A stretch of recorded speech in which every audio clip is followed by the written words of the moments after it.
What is up, hotties? Welcome back to another episode of Stay Hot. I'm Blaiden Kirk, joined as always by my two favorite co-hosts of all time, Matthew Sponhour and Theo Ash. And today we've got a wonderful episode for you. We're looking at the last generational prospects for every position in the NFL: quarterback, running back, wide receiver. The list goes on because there's a bunch of positions and they all have generational prospects. And I didn't realize this, but when I was making my list, so I guess I didn't realize this in the pre-prep, they're all very recent. Like, all of them, I feel like, are extremely recent. I don't know if you guys ended up agreeing with that. I'll be interested to see how that plays out. I think it was kind of a mix between how every position worked. I don't know if there's any one rule for all of them, to be honest. Sure. To be fair, generational, I know it means something specific, like once in a generation, but it is a little vague in terms of what exactly constitutes a generational prospect. Yes. It's one of those sports terms, like, is this guy a superstar? A more specific than superstar, right? Yes. But there's a level of know it when you see it. So I have a couple of general rules, but I think even between positions, I would argue that, like, what makes you truly generational can change a little bit. So I have one for every position as well. I think there's actually one position I couldn't really come up with one because I just thought there wasn't any, at least in my lifetime. And I went back to about 2000 before I was like tapping out, basically. Because that's about how long I've been alive. And if it's longer than me, then it's not really generational. I mean, generational is kind of a personal thing, I feel like. Like, I think about my grandpa my grandpa had Bart Starr, my dad had Brett Favre, I had Aaron Rodgers. Like, that's generational. And it just kind of so happens that you also have Jordan Love. I also have Jordan Love too, right? But he's not generational. No, he's not. No, he's not. But he could be if, like, I don't know, I had a kid and Jordan Love was 37 years old and still doing it by the time that they were. But he wasn't a generational prospect. He wasn't a generational prospect, but, like, I just feel like generational can mean someone that you really associate with, or someone that you really think, you'll always remember personally. Like, that'll kind of feels like your guy. I don't know. Like, he defined your generation, lifetime, I guess. I don't know. That's that. So I thought of it too as eventually generational stops. Like, around 2000 is also when I stopped, because I'm like, well, if I have to look back too far, then we're kind of skipping a generation here. So it's kind of a best prospects of my lifetime list. And I'd really like to remember them a little bit, but I didn't do that with everybody. Like, there are some guys from the 2010s that I know from looking back at old scouting reports and watching the old highlights that I know that this was a generational prospect, even though maybe I remember them being drafted or them being rookies or them being young, but obviously I didn't, put pen to paper and write any kind of scouting report. So, but it is all pretty recent stuff, I think, for me. Yeah, I think so too. There's a handful of guys that go back a ways. I thought that literally it meant, like, around the level of prospect that would be the best once every 15 years or so is what I would say a literal generation is. But at the same time, just by the odds of things being a little bit random, there might be a 5-year stretch where you get two guys like that at one position. That doesn't mean that one of them is just like a way worse prospect, or we have to, like, completely change how we view them. I also think that in practice, generational is like once every 5 years, or like a better than average number one at this position for a draft class. I think that's more closely to how it gets used than actually once every 15 years. And the whole argument about this online all the time is what it literally means versus how people use it. But I think you make yourself a lot less mad if you can settle into, how people say literally about something that's figurative. It's kind of like that when they say generational, and just maybe it's easier to give them grace than to try to police everybody about it. But yeah, it just means, like, high-end blue chip player. Like, there's blue chip players who are, pretty much guaranteed to come in and be top players at their positions right away. And then you want to kind of differentiate between the blue chip guys. You say generational of like, we can extend this to a couple of draft classes, like the last 5, and he's still number 1. I mean, when you look back at the 2020s, we can guarantee there won't be a lot of guys drafted higher than this guy at his position or be a better player. So that's what it kind of means to me, is just like high end blue chip, or I'm thinking like a 5-year window. I think some people take it a little bit too literally and be like, it needs to be the best prospect of the last 50 years. It's like, no, right. It's like, I don't remember 50 years ago. Yeah. If there's someone who's within like 1 degree of great prospect, but they were more like that's the more recent generation. Yeah. Prospect, if you want, if that's your definition, then you should say GOAT. Like, oh, this is the GOAT prospect. Yeah. Like, the great. right. Yes. That's a whole nother level of. I completely agree. Of thing. Yes. Yeah, I think, not to spoil anything, but I think the big guy that I thought about that with is Calvin Johnson. Whereas like people will be like, well, Jeremiah Smith, he's no Calvin Johnson. Doesn't need to be. That was 20 years ago, guys. Doesn't need to be Calvin Johnson at all. Calvin Johnson can be his own guy. And that's true. I just feel like even for generational, even if you want to be like the most cautious person ever about it, 20 years is 20 years. That's more than enough time for there to be a new great receiver prospect to come along. But I think in general, it doesn't work the same for every position. I'm excited to get into it. I think it's a fun topic. Yeah, I didn't include 2027, by the way. I was. Well, we can also talk about that. But yeah, that's fair. Oh, okay. My dad had Calvin Johnson. I had Jeremiah Smith. Maybe my dad had it a little bit better than me. But it's still my generational prospect. My dad had it better than me in a lot of different ways. Housing, like True. Climate. True. Maybe wide receiver prospects. We had iPhone. Yeah. Modern medicine only getting better. Yep. That's fire. Yeah. But healthcare getting cut more. So then that's true. That's true. How are you doing today? I'm exhausted. Well, I was exhausted. I'm doing better now. I played a show Thursday night in Youngstown, which is 2.5 hours east of Columbus, and then drove back, got home at like 1:30 or 2 a.m., had work at 8:30 in the morning, and then played another show that night in Columbus, got home at like midnight, 12:30, and then had a show Saturday evening. We got there at 5, didn't get home till midnight. And so then today I've taken like a nap and I woke up at 11. It's but we're chilling now. We're gonna sleep beautifully. We're gonna wake up. I'm starting to go to the gym next week. Ooh, I like it. So what are you doing? Mostly my physical therapist wants me to start doing the like leg extension machine more, because they have me doing that in my therapy sessions, but they're like, if you can do this on your own, they have me doing 15 pounds, just like would do a lot for you to really work that as much as you can. So that's a good classic machine though. That's an easy one. It is. And I can do other things. I can do like goblet squats and stuff. Just sort of like the actual weight, like moving some weight, because the at-home exercises can only get me so far at this point. Right. So I need to start locking in, stepping up my workouts to get back to that flag football field, man. Got to stun on these dudes next summer, man. Sometimes when corners are washed, they move to safety. Is that what you're going to do?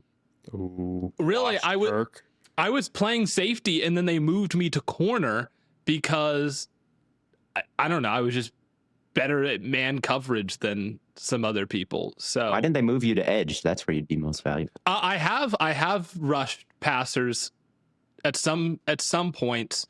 And a lot of quarterbacks, they mostly do it against a lot of the quarterbacks that don't scramble, because they would rather have me on the edge if a quarterback scrambles. Like really, like playing corner, they would rather have me outside, because then I can crash down on that easier.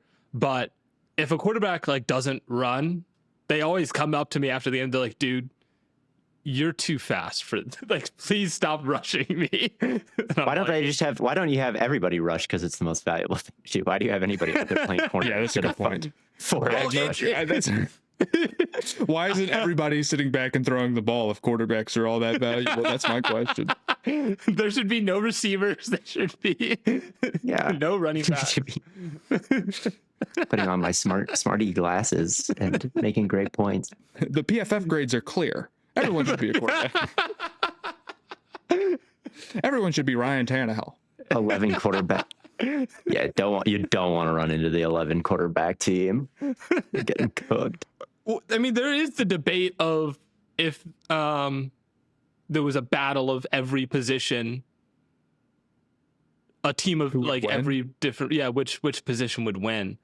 I don't know. Probably the most like physically balanced one. Maybe edge rushers immediately come to mind as one that could win. It would be really, really tough for you to get over, because it would be tough. Downfield passing would be really difficult if you didn't have the quarterback. Maybe receivers could have something for that, but they would get stunted pretty quick. You know what I mean? Like they'd up front in terms of just like, being able to overpower them. But there's at least some guys there who could throw the ball. Maybe is the same for like running back, but off the top of my head, I can't even. I'm probably just thinking of the Christian McCaffrey. Yeah, I do think one of the trenches teams is probably the best off. Or maybe you just want to be the absolute biggest and you'd want to be offensive line and everything would just have a tough time getting spaced out. But you definitely one of the bigger positions for sure. Yeah, because no one's really passing the ball very well at all. Mm-hmm. Maybe tight end could work, like especially if you get different players. You could have like Darnell Washington and Mo Alley Cox as like your tackles and Fannin running the ball or something like that, and Warren as quarterback and I don't know, like Pitts at wide receiver. Like it's such a varied position that maybe you could actually build a team that has some differences instead of just being able to run the ball or just being able to do kind of one thing. I don't know. But I think maybe if they wouldn't be good enough at passing probably to match up with a team that's like, what about Stowers? They have Stowers, who was a quarterback too. Stowers was a quarterback. Yeah. Maybe you could put a team together that could kind of run and pass a little bit. Corners play a defense. We'll see what the defense looks like, but we'll see what the offense looks like if it's all defensive linemen, I guess. I don't know. Yeah. I mean, would you want to just pick a position that's like as super powered as on one side of the ball, at least, instead of trying to like game it too much? I think it would be tight ends give you great receiving and blocking versatility with at least somebody who can remotely play quarterback in Stowers. I would say that I think receivers are just too light, but if you could if you could find a way to be able to drop back and throw it deep at all, you'd probably be really good against almost everybody except guys who are so light. Your size disadvantage wouldn't be a big deal. Edge rushers have some of the craziest athletes, and they're defense first, but they do have a lot of like different types of dudes. So you'll have some guys who are in like the 230 range, and then some guys who are in like the 280 range, which I think is a good thing. Yeah. And then I think there would be something to just the offensive and the defensive linemen, like the interior guys. But if it's tackle, guard, and center, then maybe that makes it more interesting rather than grouping the entire offensive line together. That's true. But though I think then just the size, because ultimately everybody would have a way bigger issue spacing the field. So the size becomes more valuable than the speed, I think. I might go all tackles and we're running the ball like every play. What about linebackers? What about linebackers? Kind of like tight ends. First of all, I don't think the quality of the position is super great right now. I mean, look at the generational list. It's kind of hard to find an off the ball linebacker, right? And so I don't know if the general talent level of that position is up to par if you built a team out of tackles or if you built a team out of edge rushers. And I think they'd run into, if they ran into the all tackle team and they're just running the ball over and over again, I feel like the all tackle team would be maybe better running than I don't know, because you got to have a tackle running the ball. Yeah. But we're letting Sewell do that. He's fine. He's cut. He is. He's sliding through the creases. Nice. I'm going all tackles. But Matt, you said you're doing fantastic. I'd love to hear why you're doing so fantastic. Don't have any reason not to be. That's as good a reason. I'm excited about the U.S. I know they have a very hard path, but I don't think it's the end of the world, actually, because there is they're not going to win it all. I have very, very little illusion that they were going to, even if they got a favorable path. But Belgium is their likely matchup in the 16, or the favorite to be their matchup in the 16, if they can beat Bosnia, which we don't play about getting upset. We're no Alabama, right? But I think the goal is to make the round of 8. That's what would be an undeniable success for the U.S., but you have to beat somebody real. Belgium would be a real enough team so where it felt good. If we just got there because it was Bosnia and some other like really small country or whatever, because we got a lucky break in the bracket, it would be nice, and we would all sit here and be like, whatever, round's the round. But like, it's like Penn State making the Final Four that year, but it was like Boise and SMU. Yeah, their goal was to get that far, but you knew what it meant. We really want the team to be better. So I think them getting a decent opportunity in that round, hopefully to play a real team that they can beat, but would still feel like an accomplishment. I think that's a good balance. So I'm excited about that. Summer's good. Yeah. Had a good time in Chicago, so I'm excited about that. And I'm excited about working on the podcast, and the NBA offseason's really interesting. Sent you Miles Bridges. That was a really good trade for us, I'm afraid, Theo. What a dumb trade for the Suns. That's a terrible trade. 2033 pick could be literally anything. You could have given up the first overall pick for Miles Bridges. Like, why on earth would you take that chance? Yeah, I think it just has to do some combination of, like, obviously, like the Michigan State connection. Bridges has good, like, points, rebounds, assist numbers, and he can do a little bit of everything, but he is completely unreliable as, you know, an offensive initiator, even when he has like an advantage in terms of his matchup. He's an unreliable shooter. I mean, he's big volume, but he's below 34% the last 2 years. I mean, he was like almost 30% a couple years ago. Yikes. And even in like a great offensive environment, he just wasn't that good this year. And he's really not the type of defender, and he's really not the type of athlete that he used to be either. So yeah, I just think money played a big part of this. I think people will make an argument that Grayson Allen is maybe even just a better player straight up because of his shooting, even though he's coming off of like a weaker year in terms of just the straight up percentage for him.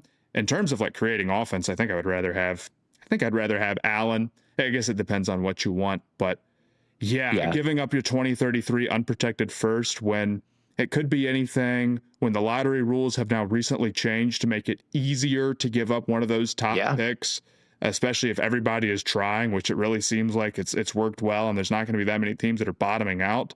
And considering, of course, that the Suns are a very asset poor team going forward, so 7 years is 7 years. Who knows what can happen? But they don't, in general, project to be great moving forward. They're kind of behind, and they're pushing.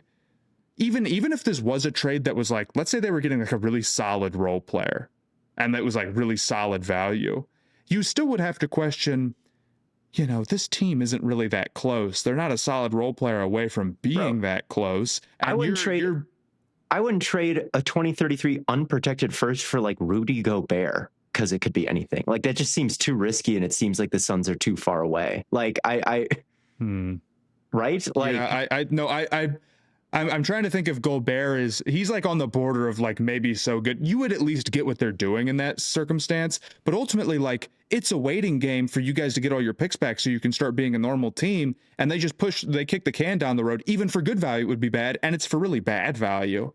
I really, and then of course, on top of all of this, it's Miles Bridges. Yeah, he's an abuser. He's a bad person. It's hard to watch teams that have these guys on them. It's uncomfortable. It's hard to explain. Like, it leaves a pit in your stomach. It sucks, right? It sucks. Yeah. Well, so it's a disaster trade. I think the Suns want to be kind of as versatile and switchable as possible, and I think that's kind of what they're going for, is, you know, being a team full of guys who can do a little bit of everything. But like, Devin Booker is not a very good 3-point shooter. Mark Williams isn't a big who can shoot threes at all. So where does the shooting come from? Royce O'Neal and Grayson Allen.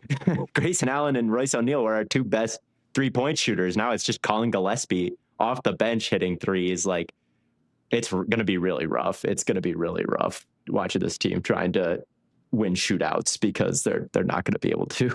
they're not going to be able to hit anything. And I think a lot of Suns fans are just going to be like, I'll check back on you guys in a decade. Like, that's how it feels right now, is like, well, we're just, it's not worth really paying that much of attention to because we're not winning the finals, and there's a bad guy on the team that we don't want to root for. So see, in 10 years, we'll see if you're in a better situation. It's disheartening. Yeah. And Matt, your Hornets, how are you feeling about them? Right. So it's like a total rebuild right now. Is that correct? It's a little hard to explain. It kind of is like a total rebuild, but they're coming off a good year, but basically they didn't believe in the long-term future of LaMelo. Yeah. Either because it's some combination of the fact that he's like really impactful when he's on the floor. He's really, really good, and he makes the offense way better, but things kind of tighten up in the playoffs, and there's maybe concern about him as like a 2-point scorer, whether he has the mid-range and the ability to score around the basket. And then on top of that, he's had really big injury issues that are more consistently a problem in the NBA than they are even in the NFL. So between those two factors, it seems like they just didn't believe in him long term. He's coming off a year where he was healthy, but the 3 years prior, he didn't even hit 50 games played, right? Oh, so okay. And he's had these weaknesses in his game for a while, but they haven't really improved. Maybe because he's just been hurt a lot, or maybe because he's just kind of like who he is on some level. Mm-hmm. But we did an episode for the Patreon, if you want to check that out, with Ben Pfeiffer. Shout out. Or if you just want to see the LaMelo section, we uploaded it as a YouTube video on this very channel. But you do have to watch the rest of this whole podcast before you even bother to go watch that. So I won't get too much into the LaMelo stuff, but I think the LaMelo trade is interesting and is more of like kind of a bold directional move, whereas the Bridges trade, I saw a fair number of people talking about it like, are the Hornets crazy? I'm like, this one, I would have done this move if the Hornets were making like win now moves, trying to be, if they traded for like an older star, and you told me then on top of that they're just going to make this move for a future pick or whatever, I still would have done it easily. I think this is a fantastic trade for them. So nice. Yeah, I'm excited about that, but I don't want to gloat. I feel bad for my good friend. It's okay. I mean, it's okay. Booker changed his number to number 15, and it's just I'm starting to hear outstanding. As soon as I saw that, and then now this trade, the vibes are really bad. So the vibes have gotten way worse for sure. Yeah. Generational prospects. What position should we start with? Should we just start with quarterback? That's kind of the big one. I think it's simple. I mean, I think this will be a good test of how high your bar is for what generational is, because there's only so far back you can go before there's an obvious answer. That's the way that it worked with for a lot of these positions. Yeah. So in this case, it would be Andrew Luck.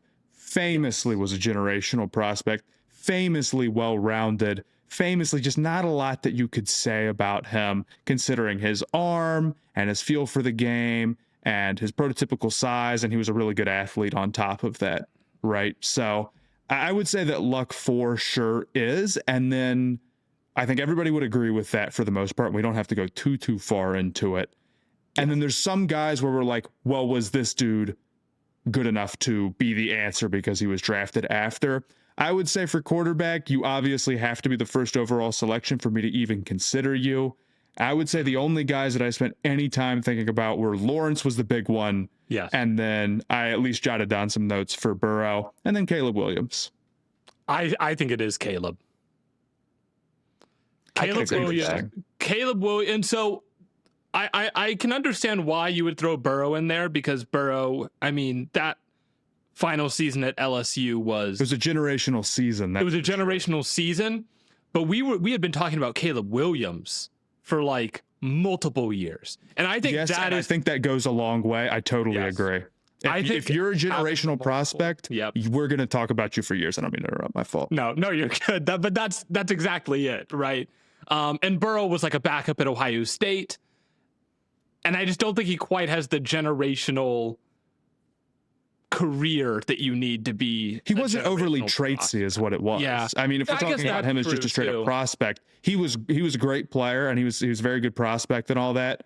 But he wasn't like, he didn't have like an overly big physical presence. He could move, and he had a firearm, and he was very, very accurate, right? Yeah. But in terms of just like the overall physical attributes, I don't think he quite reached the generational level. He was just coming off a generational season, and then was also, a good prospect on top of that. Yeah. Yeah, and even if he is generational, Caleb Williams is more recent than him. Sure. If you wanna hand out the generational label like candy and say Luck, T-Law, Burrow, and Caleb are all like high-end blue chip talents. Like, you don't see them come around too often, even though they've all been around in the last 20 years. Maybe that's cheating, but I can get down with Caleb Williams. I really can. Coming out of USC, my comp for him was like Lamar Jackson, just a supremely good playmaker. And he also had, I think, a generational season in college in 2022 when he won the Heisman. Yep. 52 total touchdowns, 4,900 total yards to 5 interceptions. Like, that's a hell of a year. That's a hell of a year. And I mean, before that, I think about his first game when he came in relief of Spencer Rattler and beat Texas after coming in down 28-7 in the second quarter, and then winning that game 55-48, like all-time game. That's the first we see of Caleb Williams, really. And the rest is history. So I just think the numbers and the playmaking talent and like the aura surrounding him and everything is pretty rare with Caleb Williams. I think it might even surpass Burrow and Trevor Lawrence. I think for sure it does. I think in terms of like just the traits and the playmaking, yeah, Caleb is special. That's why you would consider him. Yeah. But I don't know if you had a but.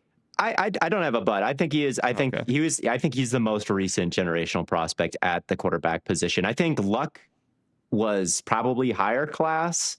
So maybe that's wrong and you can just skip him and go straight to Luck if that's the way it makes sense in your head. But I think Caleb Williams was there's a long enough gap between those two that I think we can give him. If you wanted to argue that Luck is the greatest quarterback prospect of all time, I would argue with you there. I don't know. I would have to think about it. I would have to go back and look. I don't really know what Elway was as a prospect, right, or something like that, right? So that's a tough call for me to make. But certainly in my lifetime, since I remember, nobody has been hyped up quite the same way that Luck was. Here was my thinking about it. We all believed in Williams a lot, and we still do a lot on this podcast. Yeah. I think the traits are second to none outside of the size, but he doesn't have prototypical size. Yeah. The thing with Williams was there was a lot of questions about the offense that he played in and how much he could do in structure, right? So I think that maybe knocked him down a peg in terms of just the certainty that he would end up being a good player. And he's still got stuff he needs to work through now anyway, where it's not like his whole career is a done deal. He's coming off a good season with some cool plays, but got to get more accurate. We've talked about it before. Mm-hmm. Lawrence was also really hyped up. And frankly, if we're talking about who was considered a generational prospect and talked about it in the media, I'm not saying that we need to go by all what the media thinks. Mm-hmm. But like Lawrence definitely got that tag more than Williams, I think. I also think there's been a bigger push to not call guys generational, but Lawrence very much had the conversation around him all about like he's got this prototypical size and he can hit all the throws and he's got a good arm and he can move and all that type of stuff. I think with quarterback, when people talk about generational prospects, they're talking about like the can't miss ability, because we've seen guys with great traits, even if it's not Caleb Williams. We've seen guys like Josh Allen or Anthony Richardson. We see guys, Cam Newton, we see the guys with these high-end traits often, but there's maybe some question about whether or not they can hit. I think with quarterbacks, you really are looking for, would you rather have an Andrew Luck or a guy with crazy traits, but has a better chance to miss, isn't as much of a sure thing? I think a lot of people would say they'd rather just take the Andrew Luck and figure it out later and not roll those dice. So Lawrence hasn't really ended up turning out or panning out into the prospect that we quite hoped. He's really good, but he's not like the all-encompassing sort of like creating the offense out of thin air guy that maybe we were hoping. And he certainly, I don't think, was as good as Luck was, at least not at this point in his career. No, not at all. It's a pretty high bar.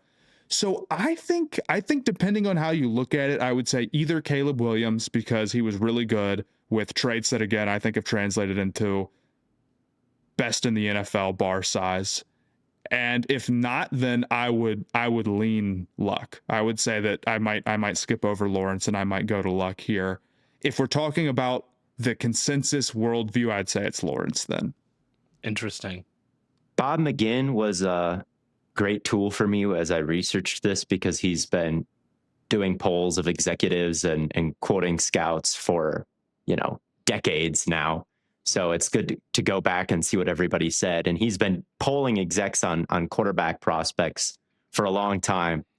And with Caleb Williams, 13 of the 16 execs that he polled chose Williams as the best quarterback in the draft, which I think is a pretty impressive number when Drake May was in that draft and Jaden Daniels was in that draft. 13 out of 16 is pretty good. It's a pretty good consensus. But 19 out of 19 chose Andrew Luck in a class with RG3. So it is true that Luck was a more legendary quarterback prospect. To be fair, RG3 was very controversial because of and Luck is a white guy, and that helps with these scouts 100%. That helps. But people weren't drafting rushing quarterbacks really. I know. That was the whole thing. God, the Cam Newton stuff. You want to hear what they said about Cam? I wrote it down. That was the Cam Newton thing? I know. They talked about how he needed a haircut and tattoos and all this crap. Go ahead and read it, though. Okay, so in McGinn's poll, Cam was second. Jake Locker was first. In terms of that, it would never ever fly to hear some shit like that today. I don't know if it did back then, to be honest with you. But totally ridiculous. He polled scouts on Newton's future. 2 of the 24 said he would become a perennial Pro Bowler. 9 said he would be a solid starter. Another 9 said he would play without ever becoming effective. 4 said he would be a bust. So more people thought he would be a bust than a perennial Pro Bowler. You know what? Of course, he was MVP of the league and one of the greatest rookies and sophomore quarterbacks we've ever seen as well. Of course. I think part of the math, too, is that the opinion at the time of these guys can be affected by what has recently happened. So recently to Cam, there had been Jamarcus Russell, who had been this big bust, who notably wasn't going to meetings or wasn't reviewing the tape, I should say, and that famous story. So I wonder if that played into it. Like how I think that a lot of the questions around Jeremiah Smith are because Marvin Harrison has not lived up to the hype, right? Right. So I think there's 3 reasonable answers depending on what you're looking at. Traits and being attached to an overall effective college quarterback, it's Caleb Williams. Wild traits, and he won the Heisman. In terms of public perception, Lawrence was the last guy. And then if you want to really take it to the next level and say that Lawrence didn't quite pan out to it, then it would be Andrew Luck, who was as advertised pretty much and was hyped beyond basically any other quarterback that I can think of. If you want to talk about receivers, you can't talk about these generational receivers without talking about Marv, because he was kind of that guy. But do you hold it against him that he hasn't quite turned into the receiver that we've projected him as? I think it kind of does when you're looking back with hindsight. Really? Who is the best prospect of the, 2017 draft? Going back, Mahomes should have been he was a generational prospect. Looking back, Mahomes is one of the best prospects of all time. But we didn't see it then, I don't think, right? Or sure. I think that to be now that we get to look back at it with the benefit of hindsight, if you're a huge bust, I'm not going to call you looking back the most generational prospect ever because you were fatally flawed in some sort of way. I don't know. It depends, honestly. With Marv, we just didn't take into account enough the catching issues and the consistency. He was supposed to be like Calvin Johnson at the catch point. His dad is the shifty one. He's more of a big body box out, catch everything guy who makes the field extra long because he has extension on the sidelines and all these things that are said about him, but that's been the opposite of what was true. So obviously those notes that you see in old scouting reports, they didn't really end up being factual as of right now. So maybe he was maybe he was seen as that, but he wasn't actually that, So like, if he wasn't actually that, why would we say, well, he was actually that? Maybe we can say he was seen as that and we were wrong. Yeah. But was he actually that? I don't think so.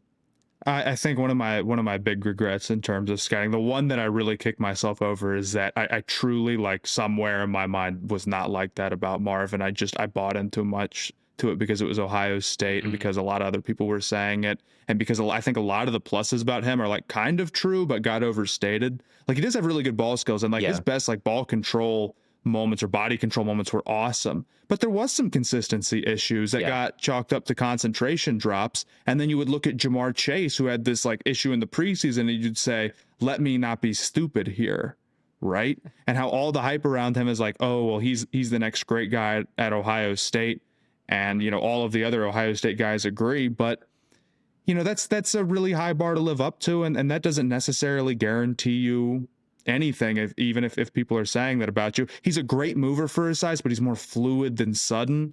And I just think his play strength has ended up being a little bit low. I will say the confidence issues that have seemed to like compound on themselves, those I don't know if I would say like affect how I think of him as a prospect, just because it's the way that things have turned out. Nor is it over for him, nor has he been that bad. But when you look at him versus a guy like Neighbors, even if it doesn't work out, immediately just looked like the more sudden player who could do all of the other stuff. It's like he could win off the line, and he had great yak, whereas Marv was not a great yak player, right? And Marv, immediately the next year, there's a more physically dominant Ohio State receiver. It's not even close. So yeah, I definitely am frustrated with that one. And I don't think Marv was a generational prospect. I think we can look back. Maybe I called him that at the time, but yeah, I agree. In hindsight, he has ended up not being. Even if things turn out great for him, I don't know if I would stand by that. But maybe I'm reverse jinxing him right now, and he goes for 1,600 with Bell. I mean, he's not catching Jamar Chase. No, Jamar is pretty special. Is that your answer? If Jeremiah Smith withholding, like, and we're saying that's a whole different thing, because for the record, I mean, Jeremiah Smith is the player who has inspired this conversation on the whole. And you see a lot of talk about whether or not he's that type of guy. Jeremiah also hasn't played his final season, so I think it's too early to call. And it'll be a big conversation for the next 12 months. But yeah, I would say Jamar Chase is the most recent guy of dudes who have actually played through their entire college career. Granted, he didn't play in 2020, right? But his 2019 season was phenomenal. He went for 1,900 yards, which is going to be pretty hard for Jeremiah Smith to match in the offensive environment, sure. But Smith or Chase was absolutely dominant and did it in a number of ways, was really physically great, super fast for his density, great after the catch, great ball skills. Also had some concentration drops in preseason, like we said, but you go and read the scouting reports, it's all like there's not very much to say. There's not very much to nitpick. And this guy's physically dominant. And they ended up being totally right. Jamar Chase got drafted super highly, and then he went to a team and immediately got them to a Super Bowl. Not all by himself, certainly, but as a humongous part of it. So, yeah, I would say Jamar Chase was a generational prospect. And then before that, I would say, if you want to be really strict again, it was Calvin Johnson, who was at the combine 240 pounds, running like a 4.4 or 4.34 or whatever they had it clocked at, and was catching 1,200 yards at like Georgia Tech in 2006 or whatever. I mean, that guy was a total monster. Julio, wide receiver 2. If you're not number one at your position, I'm sorry, no disrespect, it's totally disqualifying for this discussion. You have to be drafted number 1. Yeah, that's what, like, honestly, I would have taken Devonta Smith over Jamar Chase as a generational prospect. He won the Heisman. I'd really disagree. I think that's too much looking at the college production, man. But if we're judging them as prospects, like I understand, but as a prospect, Devonta Smith had humongous questions, mainly about his size. Yeah, but if we're taking into account, I don't know, like at the Heisman, that's all. Like, he won the Heisman. He won the Heisman, and he had 23 touchdowns and 1,800 yards. And I'm not saying Chase had 1,900 yards, but he didn't win the Heisman, right? No, he did. here you go with McGinn's polls, which I will be referring to a decent amount in this episode. But Ja'Marr Chase was the unanimous choice. That hasn't happened at wide receiver since 2007 when Calvin Johnson came out of Georgia Tech. From 2008 to 2020, the only wideout that came within one vote of unanimity, whatever, was Michael Crabtree in 2009. So the polled execs and the polled scouts all had Ja'Marr Chase above Devontae Smith. And that was the first time that had happened since Calvin Johnson. Okay. This was my first year scouting, and I wasn't sure that Ja'Marr Chase was like that. Not a good take from me, because everybody else seemed to agree that he was a generational prospect. He had generational numbers. And then he came in and lit it up. So look, despite my my rookie mistake there, I do think that in hindsight we got to look back and say that Ja'Marr Chase was that caliber of prospect, and when wide receiver one in, I mean, he was in a stacked draft too. I mean, Jalen Waddle and Smith, like you said, like Heisman winner, and he's still getting all these unanimous number one votes. Like, that's pretty crazy, because not every draft is created equal. Like, you can't just look at the number one overall pick or whoever's been drafted the highest over the last 26 years and say that's the best prospect because they were drafted the highest. Like, that's not true. That's not true for Trayvon Walker. That's not true for Eric Fisher and things like that. This was a stacked draft, and for him to go over Sewell famously, and for him to go get all this praise over the other wide receivers that were there, and be in a tier by himself. Yeah, I think he's the answer. But wide receiver also strikes me as a position that is a little more prone to generational prospects than some other positions. I don't know if it's just the valuable ones. We say like, oh my God, this guy a little bit quicker, but Chase certainly fits that bill. Was just too productive and too physically dominant. And yeah, I have another name to throw out though. What? Yeah. Jackson Smith and Jigba. He was not generational.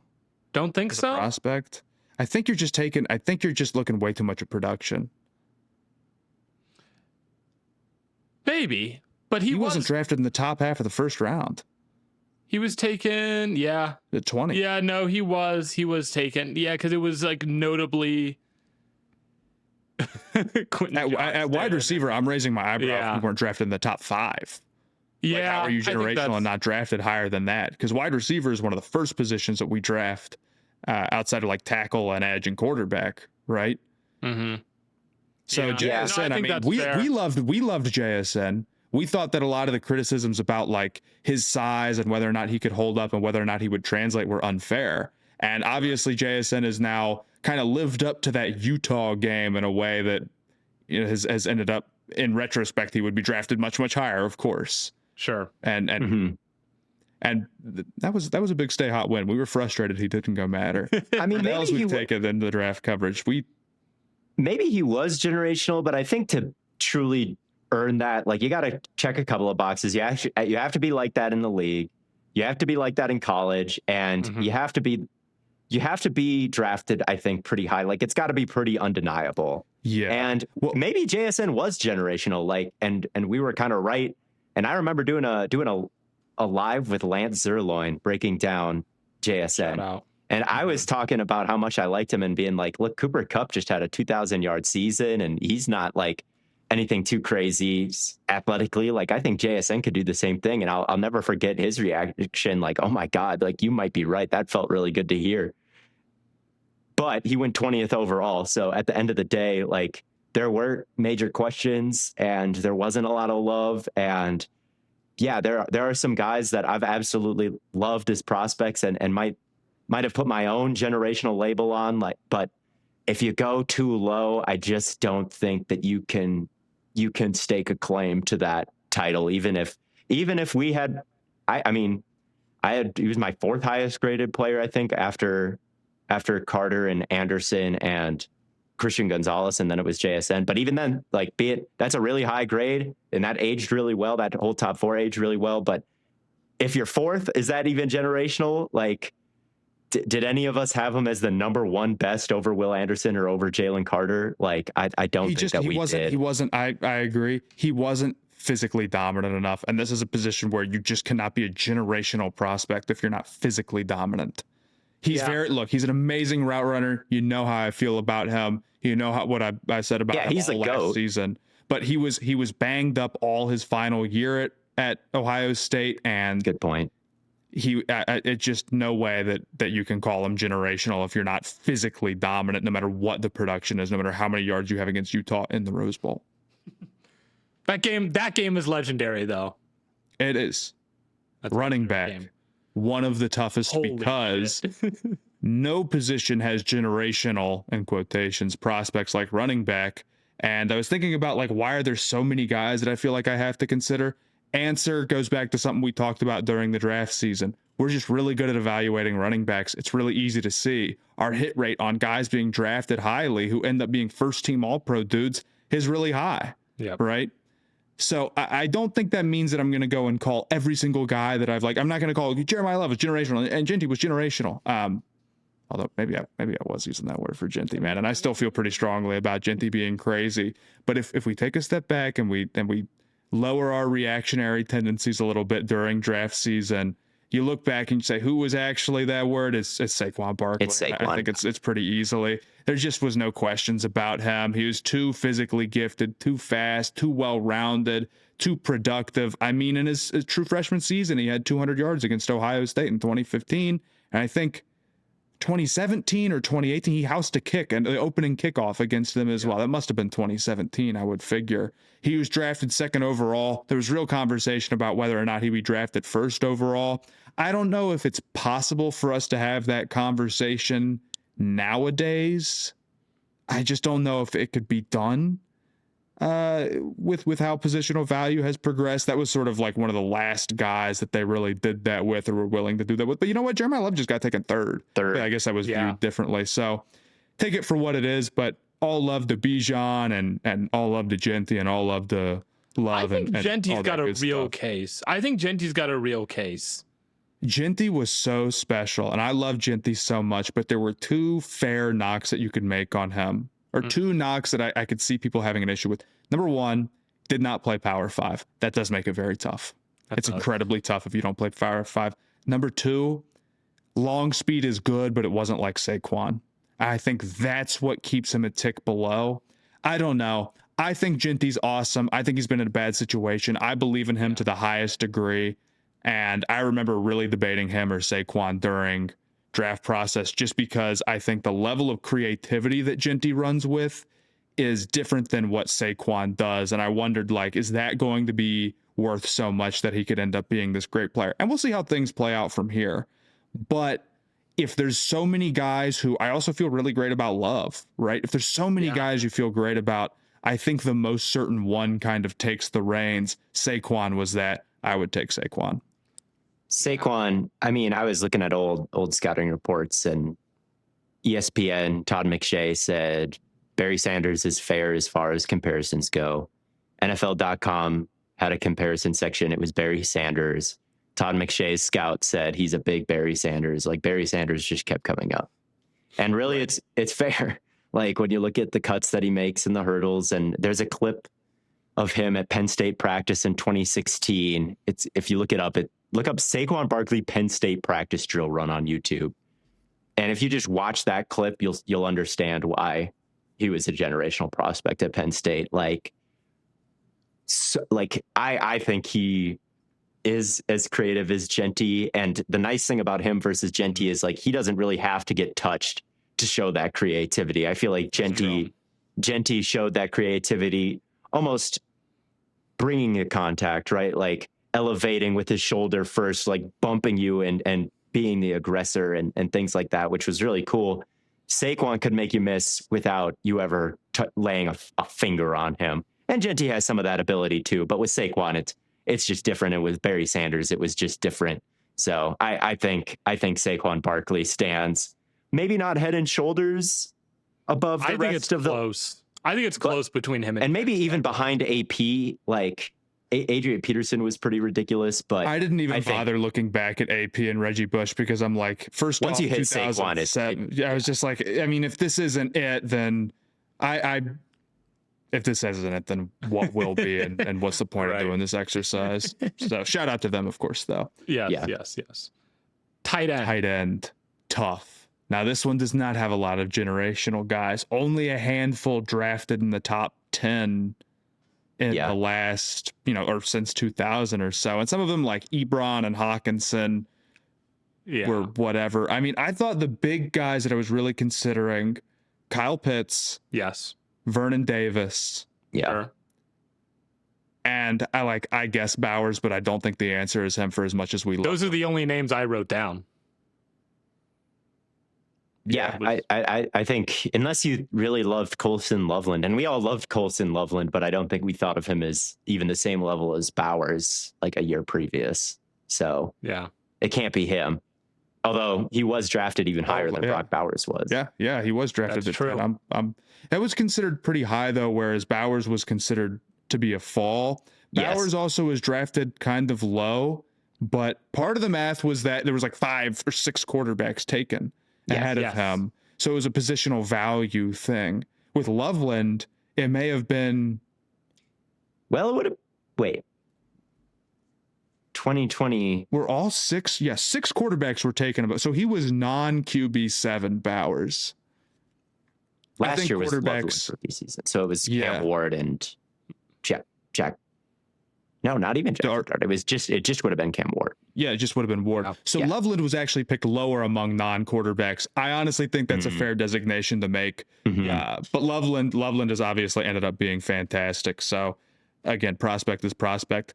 I think I would say Kyle Pitts. He was drafted 4th overall. Like, he was an incredible frame with unbelievable ball skills and a truly special athlete. And he was picked 4th overall in like a super serious draft. He has not really lived up to the hype, but he also hasn't been bad. It's been kind of a mix.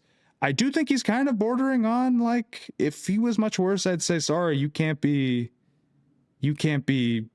He's more of a cautionary tale than he is like lived up to the hype. Guy, I would say. Yeah, than that guy. Yeah, I still think he was good enough and checks enough boxes to say he's generational. Like, how you are in the league matters. Like, you can't be a straight up bust, but if you were like this kind of prospect and like you're a positive contributor, I don't think you quite lose your status. I mean, Kyle Pitts, his last year at Florida, was averaging 96.3 yards a game, which is crazy for a tight end, and had 12 touchdowns in 8 games. Like, the speed, the yak, the catch radius, the release.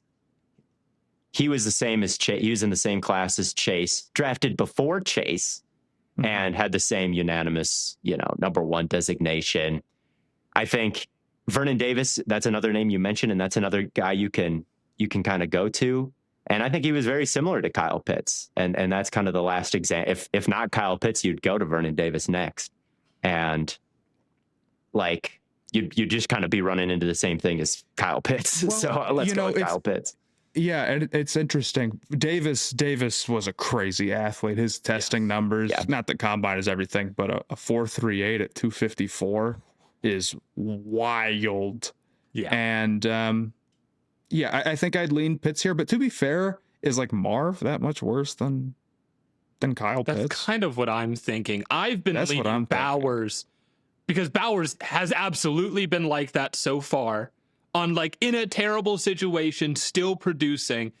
And also in college, like started for Georgia as a true freshman and put up 882 yards and 13 touchdowns. Bowers was really good, man. And I do think Bowers paid a little bit for the sins of like Eric Ebron and Pitts, where everyone was kind of scared to draft him because, well, don't take a tight end because we're actually not that good at evaluating them. And then as it turns out, no, Bowers is exactly what we expected. But I do think the knock on him is that he wasn't like a super duper physical freak. He's a really good athlete, but he doesn't maybe reach that next level. I don't know if you have to. I don't know. I just think he was drafted too late for him to get that tag. I just think there's a line, and if you're below top 10, you're below top 10. Yeah, he's the 7th highest drafted tight ends since 2000. Is that really like undeniable generational placement there when Kyle Pitts is number one? And I think Kyle Pitts was even a bit better of a blocker, like even a bit better of a projection there. Sure. And I think still is. And Kyle Pitts, I mean, I think he is better than Marv. He has an 1,000-yard season. Vernon Davis never got to 1,000 yards in a season. Like that's a heck of a benchmark for a tight end, and he's almost gotten there twice. I think there might be more in his future. So I think Kyle Pitts has done enough to keep that label.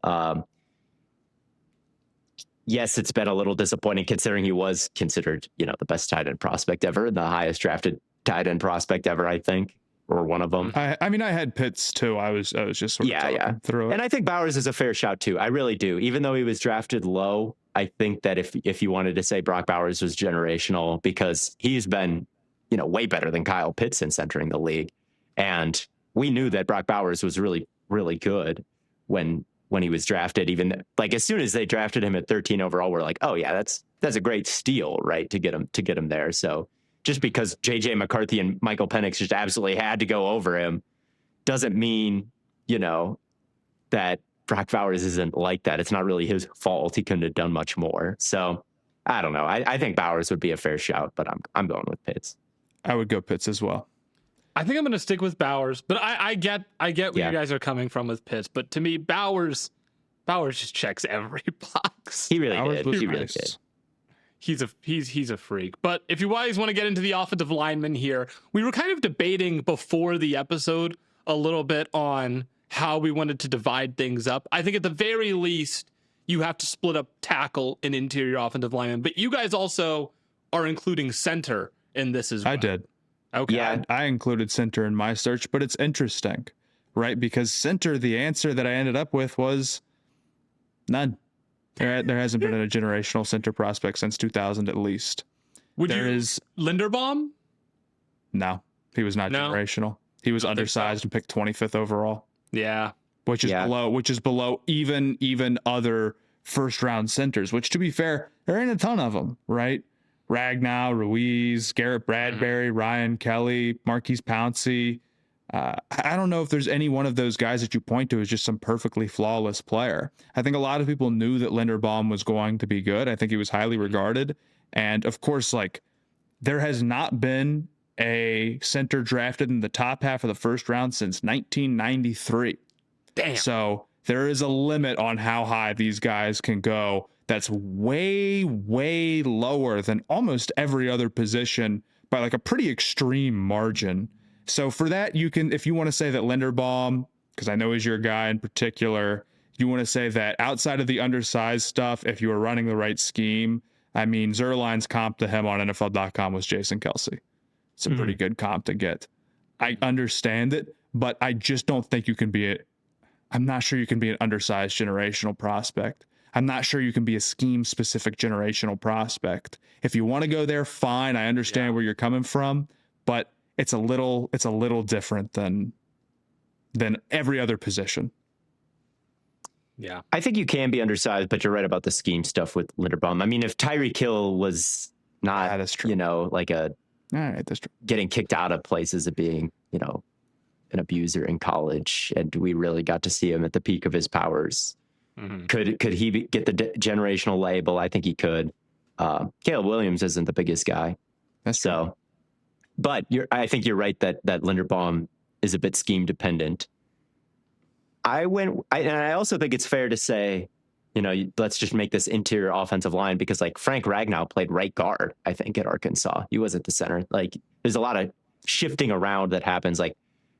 Graham Barton moved to center, right? But he was a tackle at Duke. So what is even that made it really confusing. It's a hodgepodge. For sure. For me, if you want to go with the generational prospect at center, it's Marquise Pouncey. It's Marquise Pouncey from Florida. Looking at some of the old scouting reports, ESPN did a report on his weaknesses, and it said you have to really nitpick here. And they kind of ended up with some basic stuff that everybody does, he lunges. Every offensive lineman lunges. Everybody loses at certain points in their life, in their NFL career, in their college career. Basketball players lose. I'm sure LeBron James got scored on once or twice in high school. So lunging lunging is barely even a thing. And they also said he never missed a game in college, but there are minor durability concerns due to a surgery that he had. And that's what NFL.com said too, where like, we really can't find a weakness, but he had surgery on his shoulder. There was a quote from his coach too, where he said, like, this is the best guy I've ever coached. This is Steve Adazio, who was the offensive line coach at Florida. He said, this is the best guy I ever coached. He went up against Glenn Dorsey, who was a top 5 pick as a freshman and did really well. Like, he goes up against, he Dick rode the SEC. He was like, he goes up against everybody every week and shuts them all down. So reading some of the old quotes about Pouncey and watching some of the tape on him on the Steelers, like, he moved really well while being a big guy. Like, he was really a strong prospect, and he was taken 18th overall, which is as high which is about as high as you can go. Yeah, and he was the highest drafted, and I think 10 years at the time. I considered him pretty strongly. That's who I thought I was going to go with because I knew he was highly drafted, and obviously we know his career turned out really well. I will say a lot of the scouting reports from back then say not many major holes in their game for a lot of guys, and he didn't test particularly well. His like speed score in terms of his weight at 304 being, a 5'3" guy wasn't fantastic. And even then, like, as I was reading over some reports on him, it's like he could go as high as 18 or whatever. It's like, this dude isn't being talked about the same way. He's just not an outlier. I think Pouncey is a good shout if you want to pick one, with the understanding that even compared to like guard, who has a pretty clear answer that we can remember, I'm not sure there's anybody who sticks out. Yeah. I think none is fair with center, but I do think Pouncey is the number one prospect since 2000 of centers. So I just kind of went with the number one guy. Maybe it didn't stand out enough, but we know who. It's too soon to tell. We won't know, but Connor Liu is going to be the answer to this. I'm sure. Who did you guys? Well, we can skip over guard, I think, pretty quickly here, right? I mean, it's Quentin Nelson by it's a country mile. I mean, it's him and who else has even been drafted in the top 10 at guard? It's been John Cooper in the Wheat 2013 class, snuck in at 9, and Scherf. And Scherf, but he was like, we didn't know if he was a guard or a tackle. And actually, at the start of his career, he was like competing with Morgan Moses for the tackle job. So I do think that's kind of cheating. Nor was Scherf regarded the same way that Quentin Nelson is. Nelson's the highest regarded guard prospect that I can remember by far. He was a weapon. Zerline's comp for him was Larry Allen. Like, there's not much you can say. He went to Notre Dame, and he's lived up to the hype on top of that. And our redraft, we had him going higher.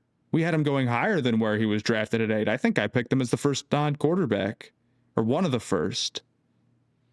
Yeah, he was a freak. I don't remember where he went in the non-draft, but it was probably above Saquon. It was probably like. I think I picked him before everybody else, and he's still doing it. Like, he's going to be a Hall of Famer. So all of the praise about who he is just like, really 325 and could get out in space and go be a mover and go be like, a game changer as a run blocker, but not just like having the potential to do it, but really consistently doing it, I think is what got everybody on board. And you go look up Ringer articles about how he needs to go top 5 and how he's a generational guy. I don't think there's any guard prospect that's come anywhere close to what Nelson was in 2018 since in terms of hype. And he's lived up to it and then some. He did go too low. It was a positional value L there. So, dude, have you looking at the 2018 consensus big board?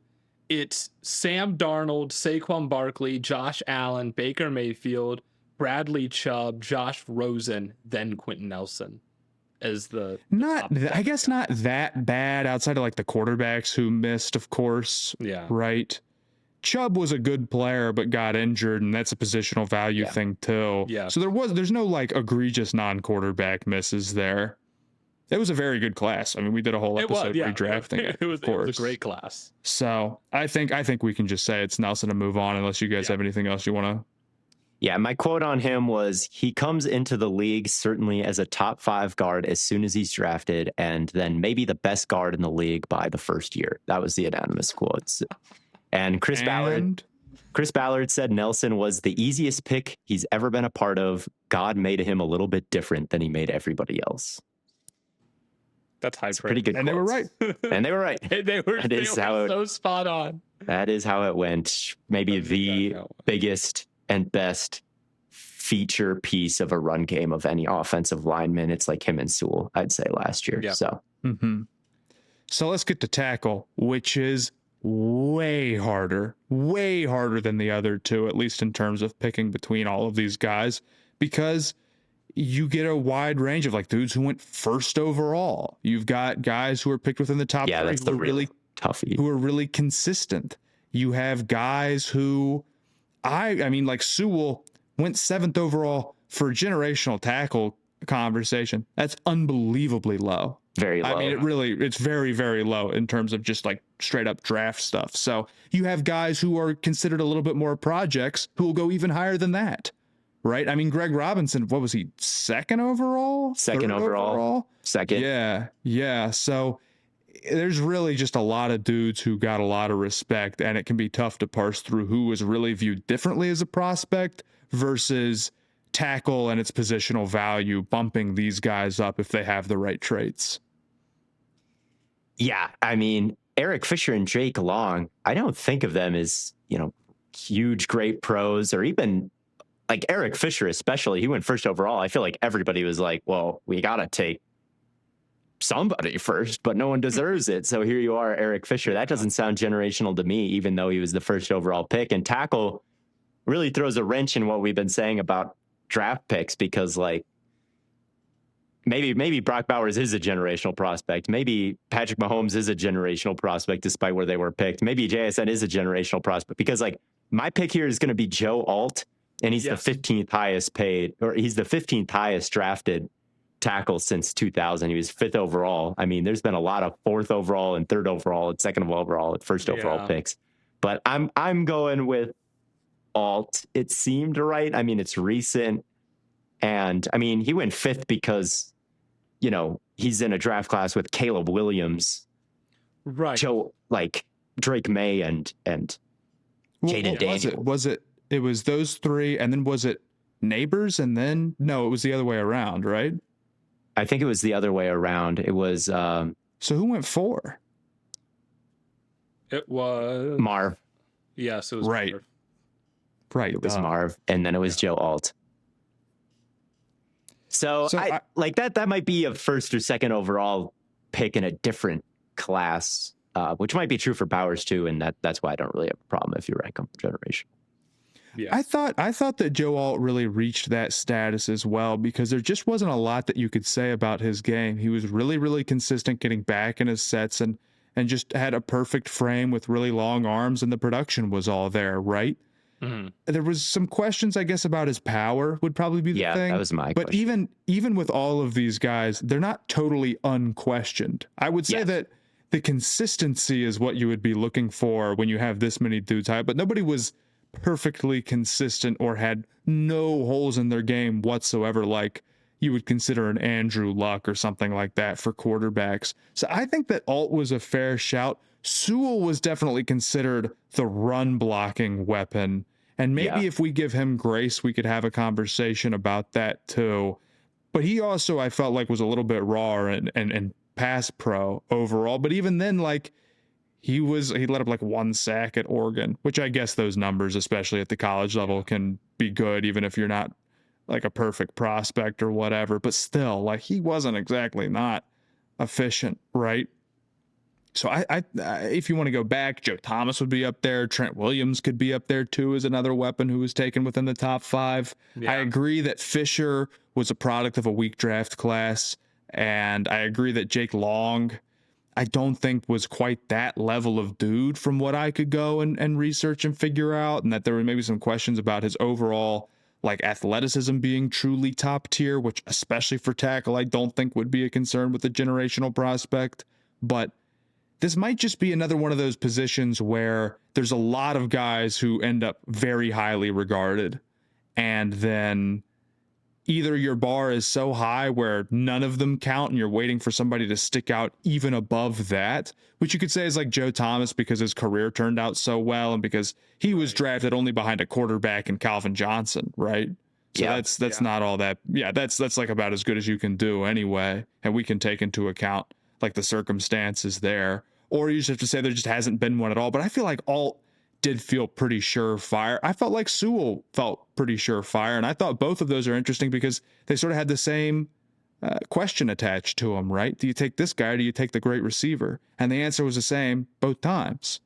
You're kind of fine whichever one you do, as it turns out. You're not going to be too mad each. I mean, I guess Neighbors and his injury stuff is a question, but in terms of like hitting, it turns out you'll be all right no matter what. So, or maybe you should have taken Alt if the question was him and Marv, right?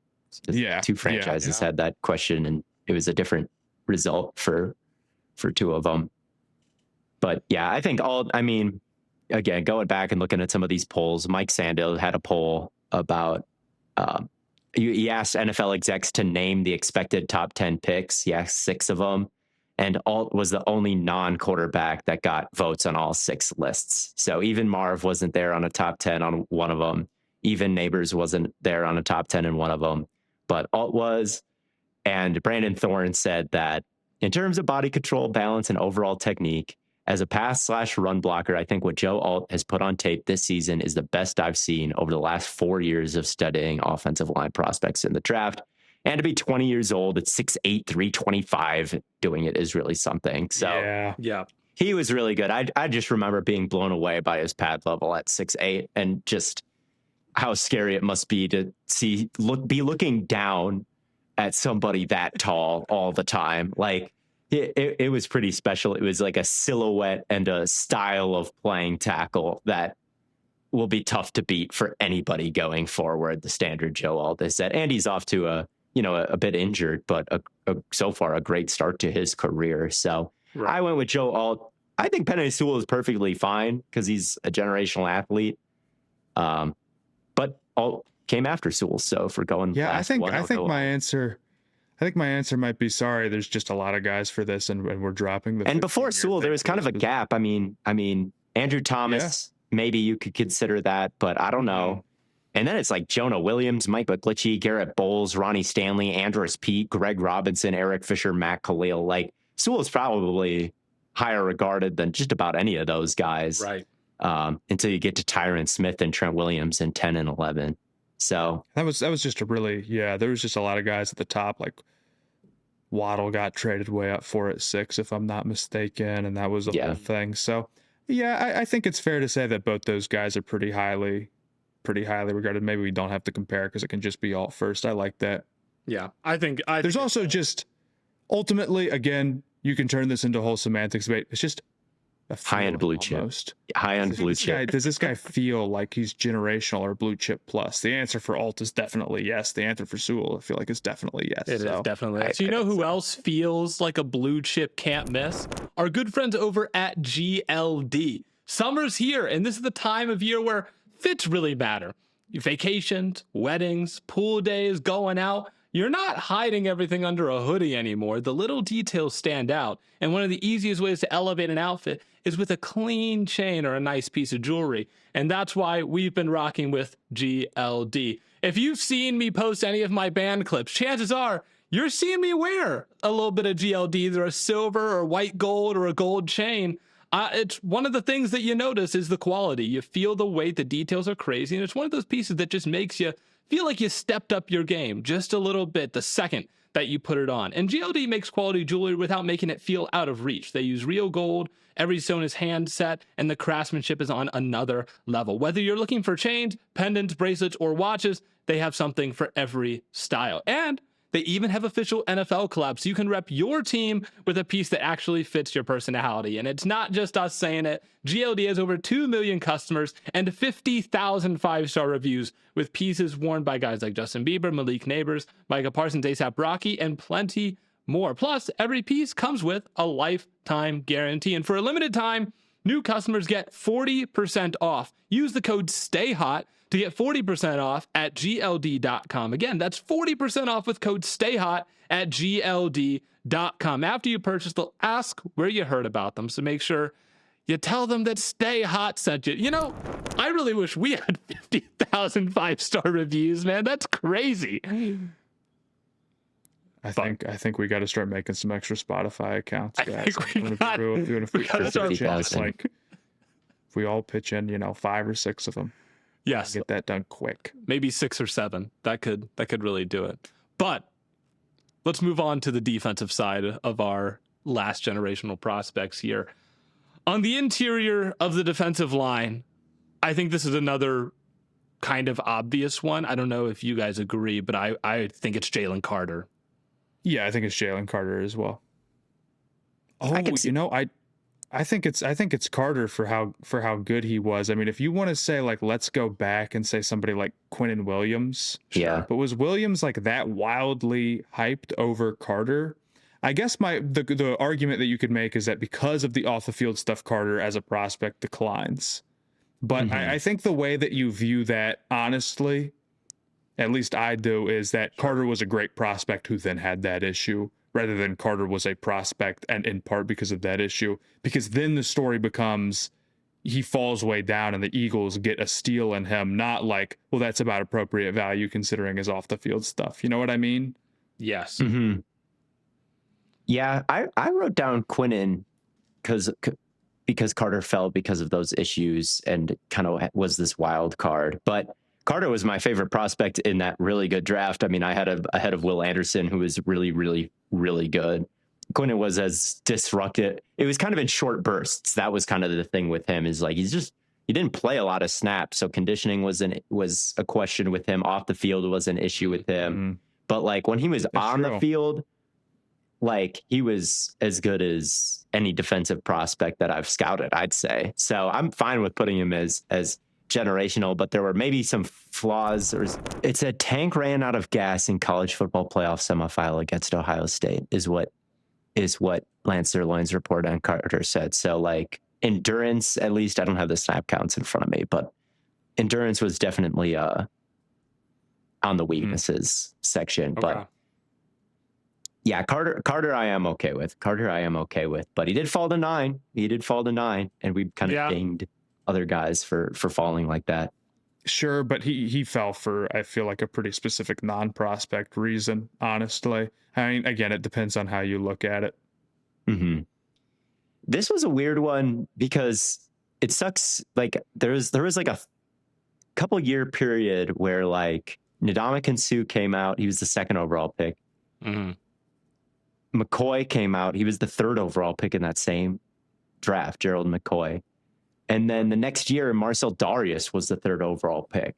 So it's kind of like those are 3 ridiculous prospects, but they're in such a short period that none of them feel generational because, like, how can they be generational? We saw someone like this last year. But then you look at the 10 years before that in the early 2000s, like, no defensive tackle was coming out like that. Glenn Dorsey, drafted 5th overall in 2008, didn't have an Ndamukong Suh type of career. Dwayne Robertson, drafted in 2003, 4th overall, didn't have a Ndamukong Suh or Quinnen Williams or even Marcel Darius type of career. Gerard Warren in 2001 didn't have that kind of career. So, like, it goes to show the spacing of how they don't work on generational timing, these prospects. It's not like, every 15 years, like clockwork, a guy comes around who's just like, defines the generation. Like sometimes it can happen in a short amount of time, like a lot of talent at a certain position. And that was kind of my main takeaway with defensive tackle, and made it kind of hard to judge. But I'm fine with saying Jalen Carter and moving on. Yeah, I just think Carter was too well-rounded in terms of his ability to hold up against the run and be a true tier 1 pass rusher, both in terms of just how quick he is and his overall strength. And it translated pretty quickly to the NFL on top of that. I mean, I feel like there was real, maybe I'm just remembering from you, but there was real like number 1 pick talks with him. Maybe it was just from me, but he was my number 1 overall prospect, and I probably called him a generational defensive tackle then. So here we go. Yeah. So that brings us to edge rushers. And the last edge rusher to go number 1 overall would have been Trayvon. I assume we're excluding. Yeah, but definitely not even close. The guy after that is Garrett. Mm-hmm. And I think Garrett. I think Garrett is the first, is like the cutoff, right? We're not going below him. No. Certainly. And then the other guy that I think of is Will Anderson, right? The other guy I think of is Will Anderson and Chase Young. Oh yeah, Chase Young. Ooh. Yeah, Chase Young's career didn't quite pan out to the level that like we were hoping, but he's still really good, and he was a really highly regarded prospect. I also think that the absolute number one bar is probably a little unfair here because it also requires like a quarterback to be like, some guys have quarterbacks that they're in a class with that would kick them out. Like if the Browns had, I don't know, a Cam Newton in that class, they would have just taken a Cam Newton, right? Trubisky, Watson, Mahomes. Well, I mean, maybe you argue Mahomes should have, but yeah, no. But a lot of teams passed on Mahomes. Like, obviously they should have done it, but he wasn't viewed like that. It was Trubisky, right? Who went second overall. They were smart not to take Trubisky. Yeah. And then when you accept that, you kind of open the door for a lot of guys. Not saying that Garrett isn't still the cutoff because of how special of an athlete he was, but man, how good was Von Miller? How good was Nick Bosa coming out of college? How good was Jadeveon Clowney, of course, who was viewed as a pretty special guy? I mean, the number of dudes since 2010 who are picked in the top couple of selections or the top 3 is incredibly high for this position. And a lot of them have turned out to be really great players, or at least at the time were definitely viewed as really special prospects. This is the position as much as any that I'm talking about. Like, man, I just think that we view edge rushers as these special players a little bit quicker than we do other positions, right? I think it's got to be, but I think in part it's because when you're a special edge prospect, you're just a crazy athlete. You have to be. Yeah. Like, okay, maybe you won't end up being great, but Jadeveon Clowney was just a crazy, undeniable athlete. Same with Chase Young. So it really depends on your bar. By the bar that we've been going by earlier of like Joe Alt can be called a generational prospect because there's just so many guys and they all kind of merge together, then fine. I would say probably like Will Anderson or Chase Young. If we're talking, though, about edge, I think you can do a little bit more to separate these guys because of how big the physical differences are. I just think Garrett physically is on such another level than a lot of these dudes that I would probably say it's Garrett. But maybe my memory is betraying me because Chase Young was also pretty damn hyped. Like he was really hyped up, and he was really good at the end of his career at Ohio State. He was nice. I think it is Garrett. Like Will Anderson was crazy and was super productive, but he was getting knocked for being small, right? I do think that being small does unfortunately knock you from this conversation because it's so tight at the top and it's such an easy thing to point to. But that would also, that not only crushes Will Anderson, but Von Miller. Both those guys were just nuts in college, and it's not like you wouldn't take them over again where they were selected. Of course. I mean, how aggressive were the Texans trading up to get Will Anderson? And they were right. Yep. So maybe the argument is that like the size stuff that we say about edges, at least when it comes to these absolute top players, isn't valid. And frankly, Theo, if I remember correctly, that was a big point that you were making about Will Anderson. I look back and I feel like you're right. Being big is important here, but there's a level that you can reach. You can take it into account too far. That's something that I really feel like I feel strongly about with receivers, but maybe it should also be something that we feel about edge rushers too, where, again, it's not that the size doesn't matter, but man, if you're doing Will Anderson things and you're a crazy athlete and the only problem is you're just not like a 270 guy, is that really disqualifying from being like a top pick? I mean, they were anyway. No, yeah. But I don't know. They're still pretty special prospects regardless. They are still pretty special. I do think that Garrett is the most special because he is that freak athlete and he's 270, you know? Yeah. I remember feeling like Will Anderson was obviously great. I mean, the numbers are eye-popping. He led the SEC with 17 tackles for loss his last season. The season before, he had 34 and a half.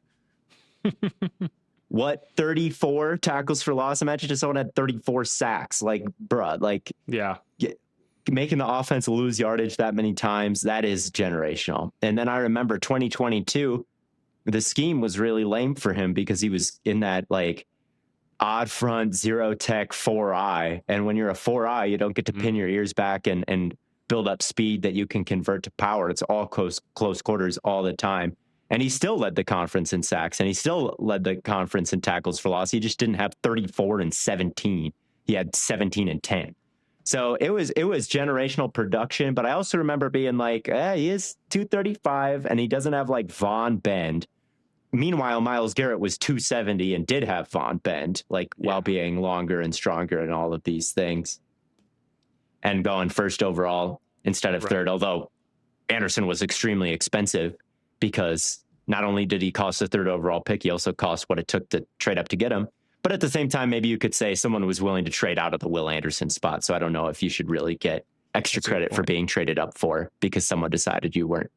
Someone also, decided not to take you. Whereas if you were Myles Garrett, maybe nobody would decide to, or Reggie White, maybe no one would decide to not take you. Right. So I don't know if the trade up makes it any better, but he was a third overall pick regardless.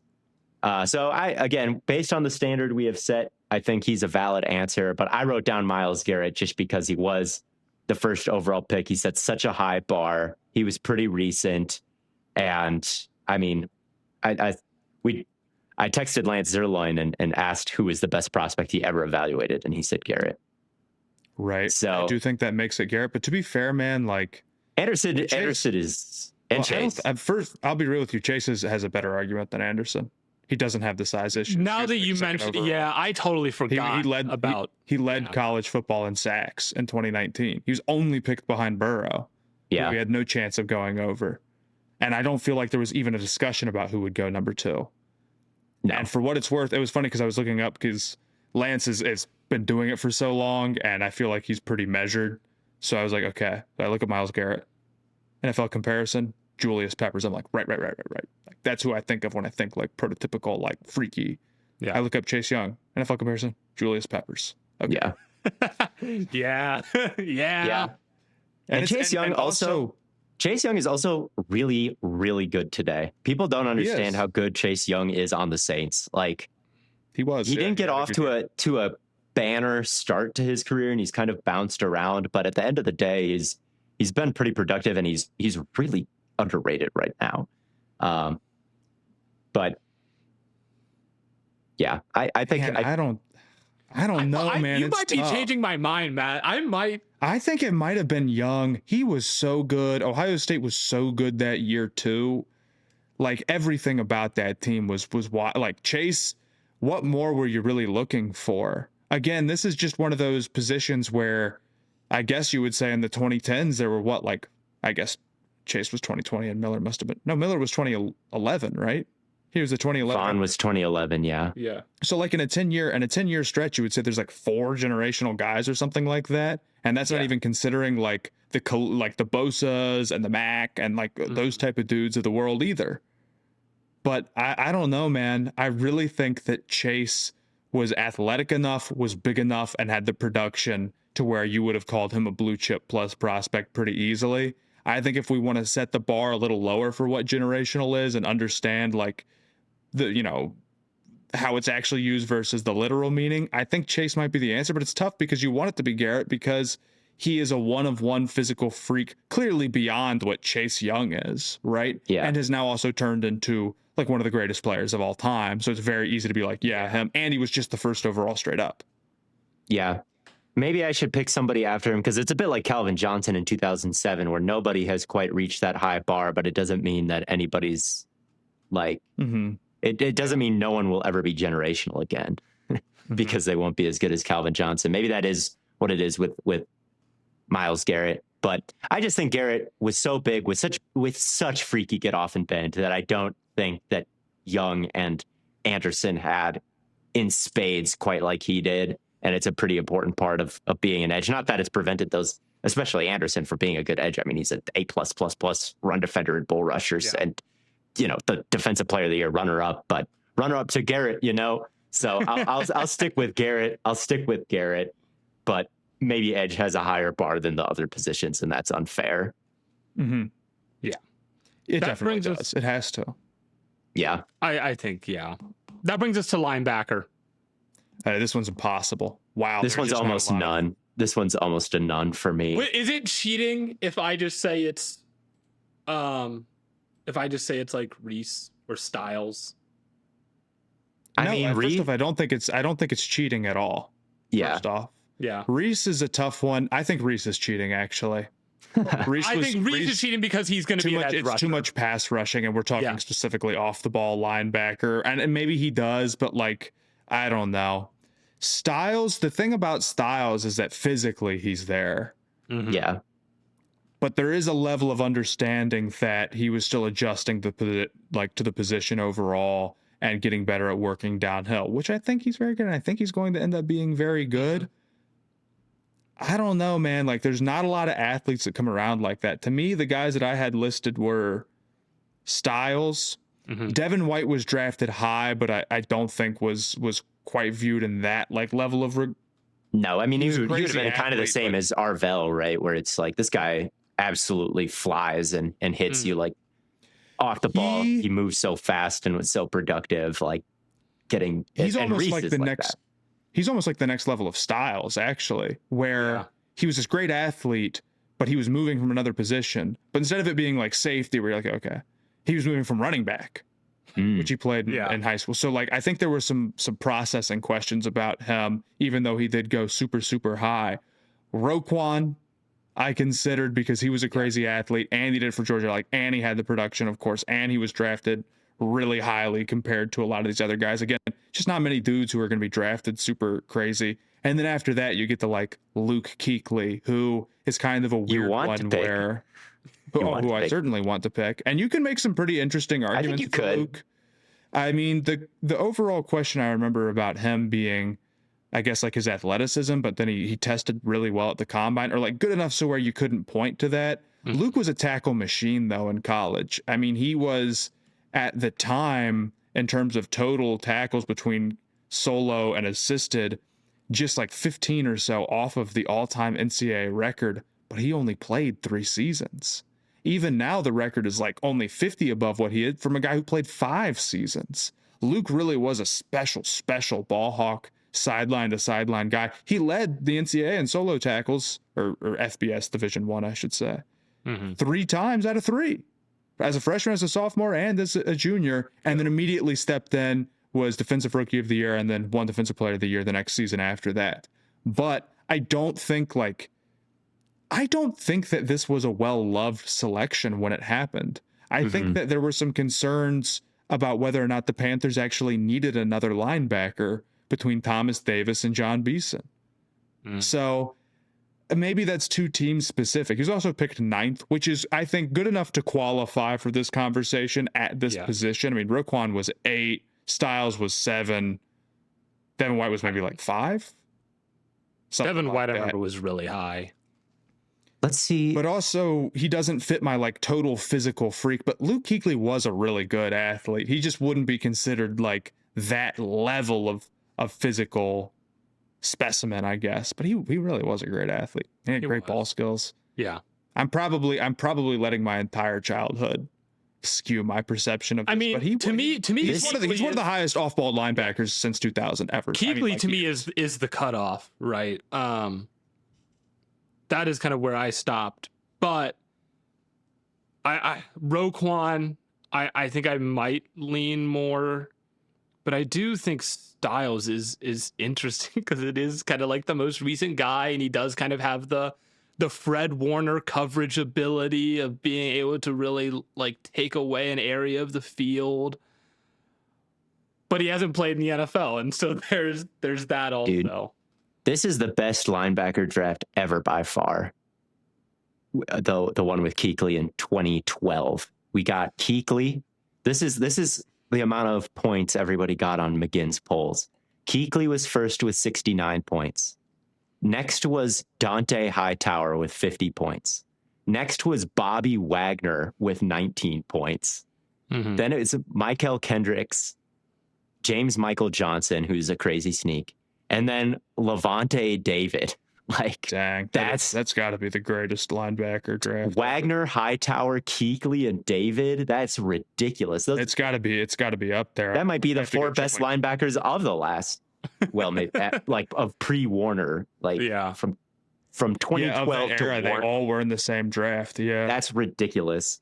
So Kuechly didn't necessarily have the unanimous love or the, like head and shoulders above everybody else, but he was number one in a stacked class. And I feel like I've heard a lot of, well, he's no Kuechly about linebackers since Kuechly was around. Like Arvell Reese is good, but Kuechly, is he Kuechly? Like Kuechly to some extent is the standard. And I mean, he was getting all kinds of accolades at Boston College. Ninth is still a good place for a linebacker to go. So I think he's valid. The one that like is kind of maybe obvious is LeVar Arrington in 2000.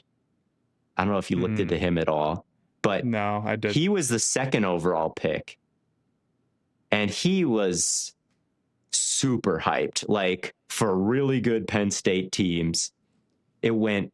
I mean, Courtney Brown, I think, was his teammate, and he went first overall, and then LeVar Arrington went second. So it was like this legendary defense, and he had legendary plays, like in big moments. He would get stops. He would leap over the line. He would Superman and block like game-winning field goals. Crazy athlete. When I looked into old scouting reports, the name Lawrence Taylor kept coming up. So I think he was probably the most hyped linebacker prospect since the turn of the century, for sure, maybe ever. He didn't end up being that good of a pro, though. But he did have some second-team All-Pro and nods. But it was kind of a short career. Good. Not good enough where like he really lived up to the hype, I'd say. But he was the guy I wrote down just because it seemed like when you look at what he was in college, when you looked at, where he was selected and the level of hype and the level of athlete that he seemed like kind of in a tier by himself. And linebacker, it's been tough. Like, I don't know if AJ Hawk or Devin White or Arvell Reese, which are some 5th overall picks, quite make it. I think Kuechly's still a valid answer, though, even though he went 9th. But yeah, I think it's probably Kuechly. I'll go Kuechly, I guess, to pick my guy. But I don't feel great about it. I feel best about saying LeVar. I think I feel best about saying Arrington. Sure, but then I feel like that runs into a different stand. I guess because of the off-ball stuff, like it's a different standard that you're really getting to versus where like saying Joe Thomas for tackle, then there's a million guys who are also picked like about as high as him, where Arrington like gets himself into his own tier. Yeah. I can understand that. And I guess the argument that you could really make is that if Styles was really truly like a generational prospect to the highest degree, he could have gone higher than 7th in this draft. I mean, you said that not going first is an eliminator, and Arvell Reese played off-ball linebacker, and I think with Burns and Thibodeau projects to play off-ball linebacker in New York. Like, I think Reese was the higher selected off-ball linebacker. Now he's got the edge versatility, so we'll see if he has the Micah Parsons route, but we're not sure. We're not sure that that's his skill set, which is why to me he's not generational, because he's kind of this tweener. But I like that he's sticking it off the ball linebacker, and I think that's where he's going to play at least year one, and I think he's going to be pretty good at it. So, but I don't think he's a generational prospect. I'll go Kuechly to pick my guy, but I really also think that Roquan was getting hyped like that, man, and kind of lived up to it. Not to the same level that Kuechly did, but that's getting too far into actual career performance. I think if you're a first team All Pro, that is what it is. You know what I mean? And multiple times with the Roquan. Yeah. Corner. Hunter. Travis Hunter. I think so. It is kind of cheating though. It probably is cheating. It definitely it's a little bit cheating, but at the end of the day, like, what are we supposed to do with him? Like, right. on the McGinn polls, 3 execs said he's best at corner. 3 execs said he's best at wide receiver. Everybody agreed he was the best wide receiver or best corner in the draft, depending on where you put him. And that is a generational skill set. Like, truly, actually, we have never really seen that before. So I agree. I think that he was a corner. He was a corner who played wide receiver, not a receiver who played corner. Yeah. So I would agree that he's generational. I said if we didn't count him, there were a lot of other interesting guys to consider.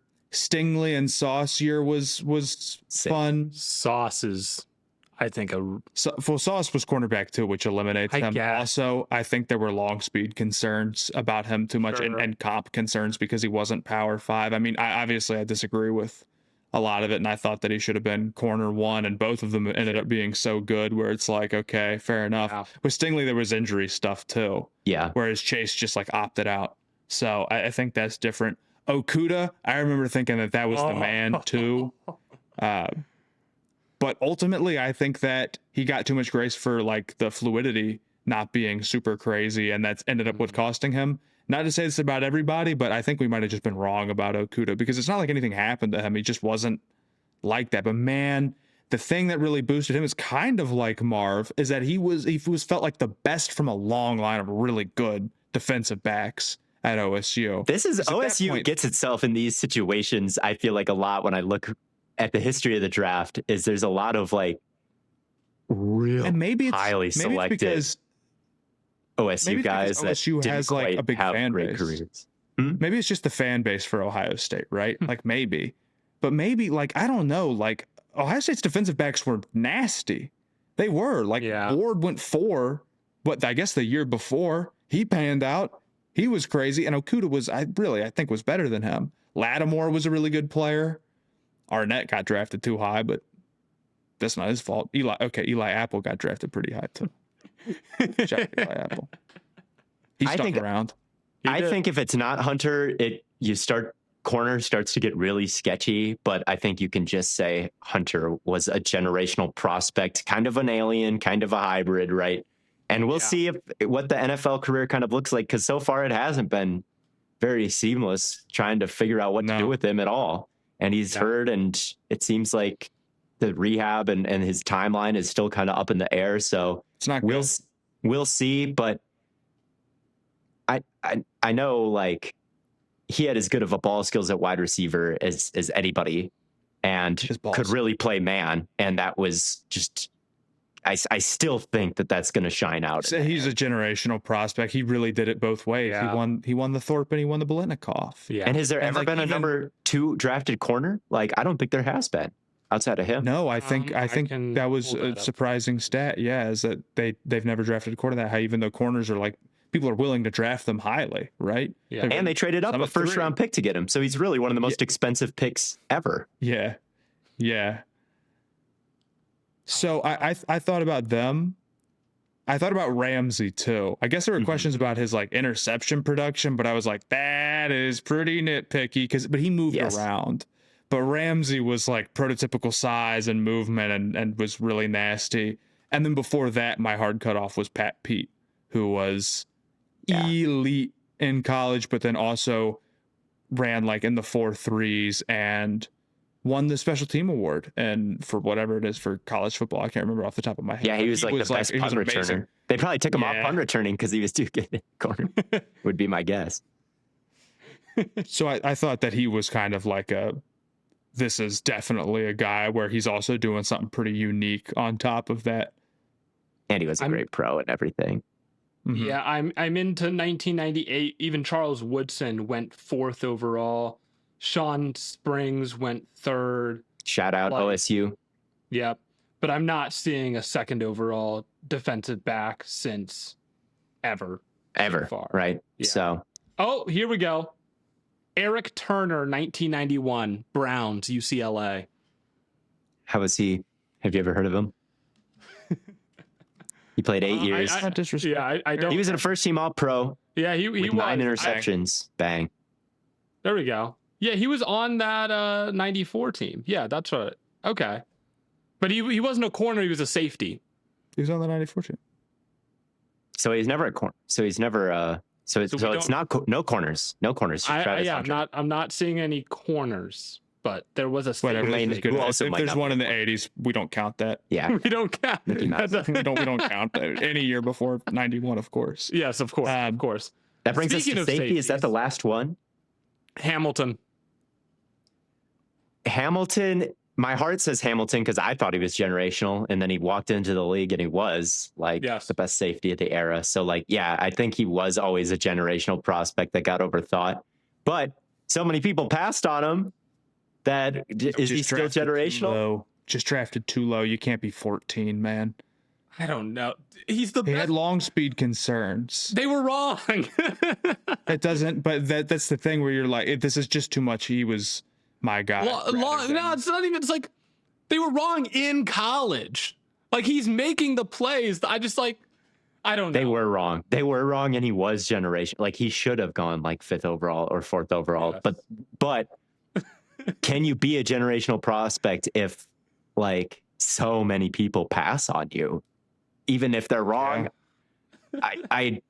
I feel you. Where I think it's Hamilton. I would say it's Hamilton. He's the best prospect I've ever seen. watched. Yes, I know. I wrote down Eric Berry. I think Barry is a selection too, because unfortunately it actually does kind of roll like that for a while, where there's a lot of dudes who Minka was drafted outside of the top 10. Yeah. Derwin wasn't even safety 1. He went at 17.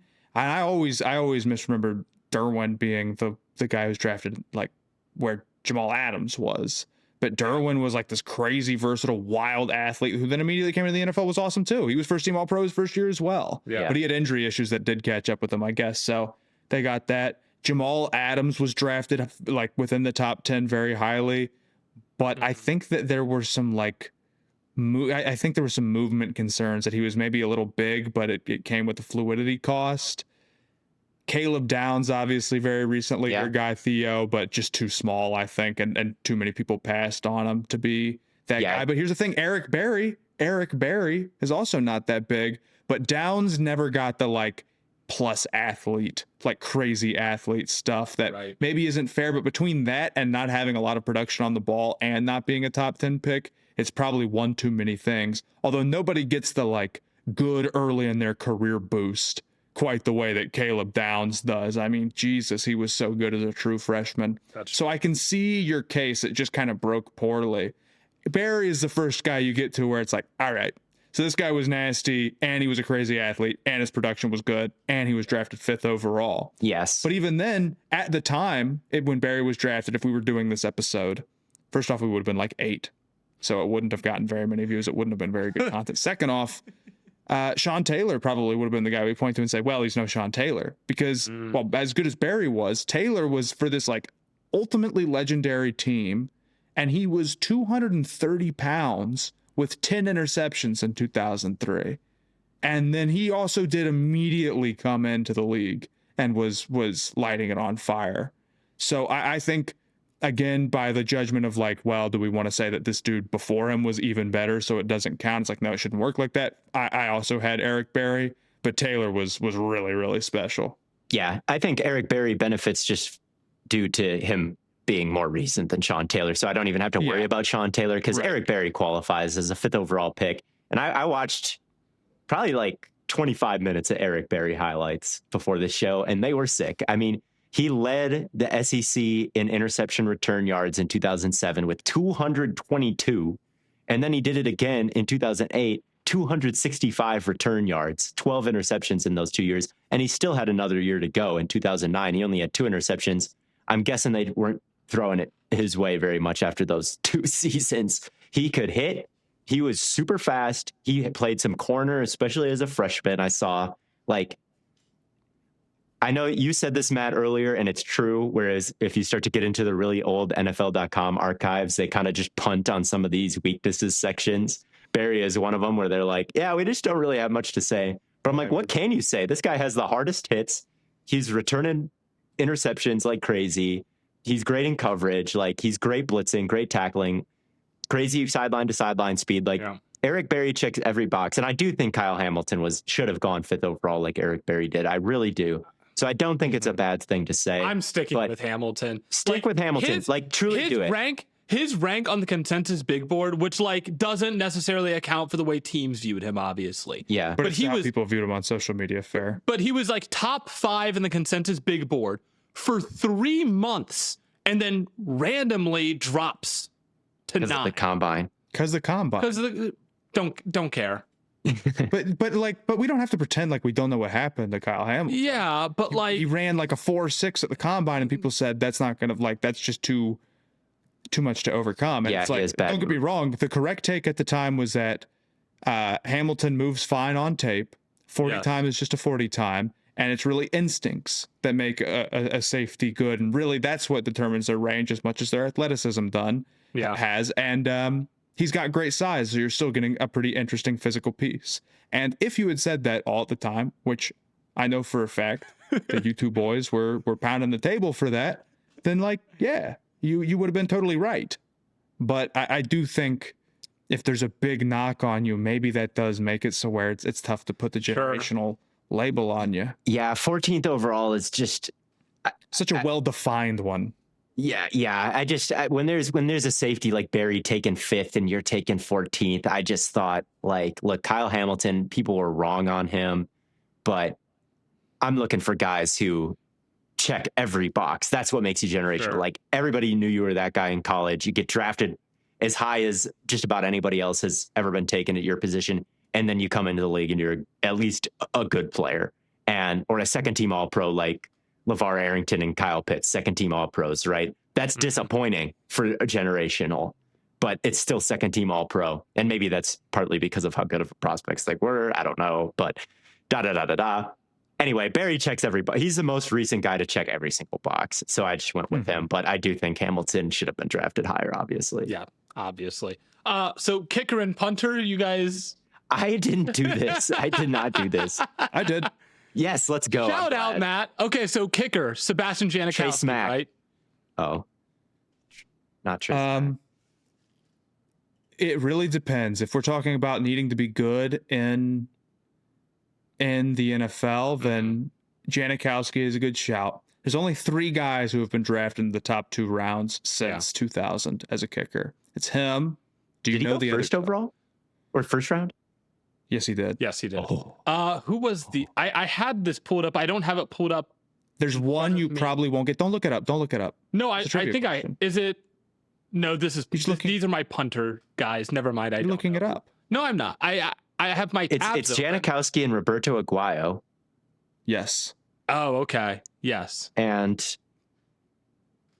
it's not you Blair Walsh. Probably aren't gonna get the other guy, but you do know him. He was good. When did he play? Like, was he a 2010s guy?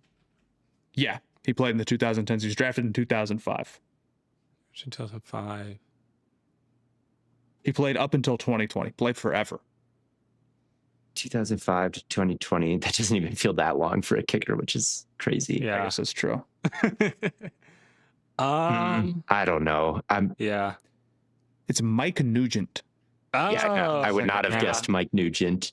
Mike Nugent, very good for Ohio State. Yeah. Really, really accomplished. Well, he started like 4 years and he, went like 65 for 74 in his final 3 seasons, which is really good. He led in field goal made and accuracy in his final season. He had multiple All-Americans. Like, he really was a very accomplished and went particularly high as a prospect. Janikowski obviously went specially high. He was also a multiple-time All-American. He led 3 times in field goals made. Wasn't as accurate as Nugent. Sure. But, those numbers can also be skewed a little bit by like what you're willing to attempt. And again, he led in field goal made, so they were really putting him on the field. Yeah. And he had the longest field goal ever for a time. For a while. Yeah. And then it got broken by Tucker. So those 2, I think, would be fair to consider. Janikowski's just so legendary with the first round pick thing. And once we get into these positions, also like all the rules we've been talking about that have been shifting around, they get completely broken. So I'd say Janikowski, but like, man, Roberto Aguayo was really, really hyped. I mean, he really, really was. He won like, the kicker award as a true freshman, and they won the national title, and he was awesome. And then he kind of had like a little bit of a fall off as a junior, and then came out early to be a second round pick who got traded up for by the Buccaneers, and then was a disaster and played 1 year and was done. That's insane. What a whip. Punter. Who is your punter though? I have 2 names. Brian Anger, who was drafted in the 3rd round by the Jaguars, and then Michael Dixon, who was taken in the 5th round by Seattle in 2018. Ooh, and he should have a Super Bowl MVP. He does have a Super Bowl ring. Dixon's and he's a good shout. First team All-Pro, has a Super Bowl. Like, to me, that's very good. But Anger getting taken in the 3rd round of 2012 is pretty insane. And 37 now. Like, But there's been recently. Yeah. there's been 3 guys drafted in the 3rd round since 2000. Yeah. It's Angler, Colquitt, and BJ Sander. BJ Sander, Packers legend. Who? BJ Sander. You don't know your own team? I don't know who BJ Sander is. I know who J.K. Scott is, and we drafted him. He was kind of seen as a really the greatest demon of all time. He was viewed as a crazy punter prospect. We drafted that's him. Because you do a podcast with me, and I've been saying that every other episode for 5 years. You have not been saying that every other episode about J.K. Scott. Okay. I have been hyping up J.K. Scott. Yes, I have. Dude. Hold on. We have an episode. Dude, he got drafted in 2017. I've been saying no, but I was saying retroactively that J.K. Scott is the man because in the 2015 Sugar Bowl 2014 season, he, and especially in the second half, pinned Ohio State back like a million times. Yes. And they had this horrible field position disaster game that was only made up for by Ezekiel. How do you think they got 85 yards of room, man? I think that might have been after a first down, dude. And they had the drive for Alabama that started on like Ohio State's 22 because they were punting out of their own end zone and bounced backwards. And then Von Bell gets the interception. Yeah, I remember that. I've been hyping up J.K. Scott. It's like, this is the greatest demon in the league. We should take him in the second. I remember that. Michael Dixon had that performance in the Super Bowl. I just want to say. He really did. Dixon was hyped up, I remember. I said that Tory Taylor actually was kind of a good shot. Mm. Oh, yeah. Yeah, 100%. 100%. He's like the all-time, I think.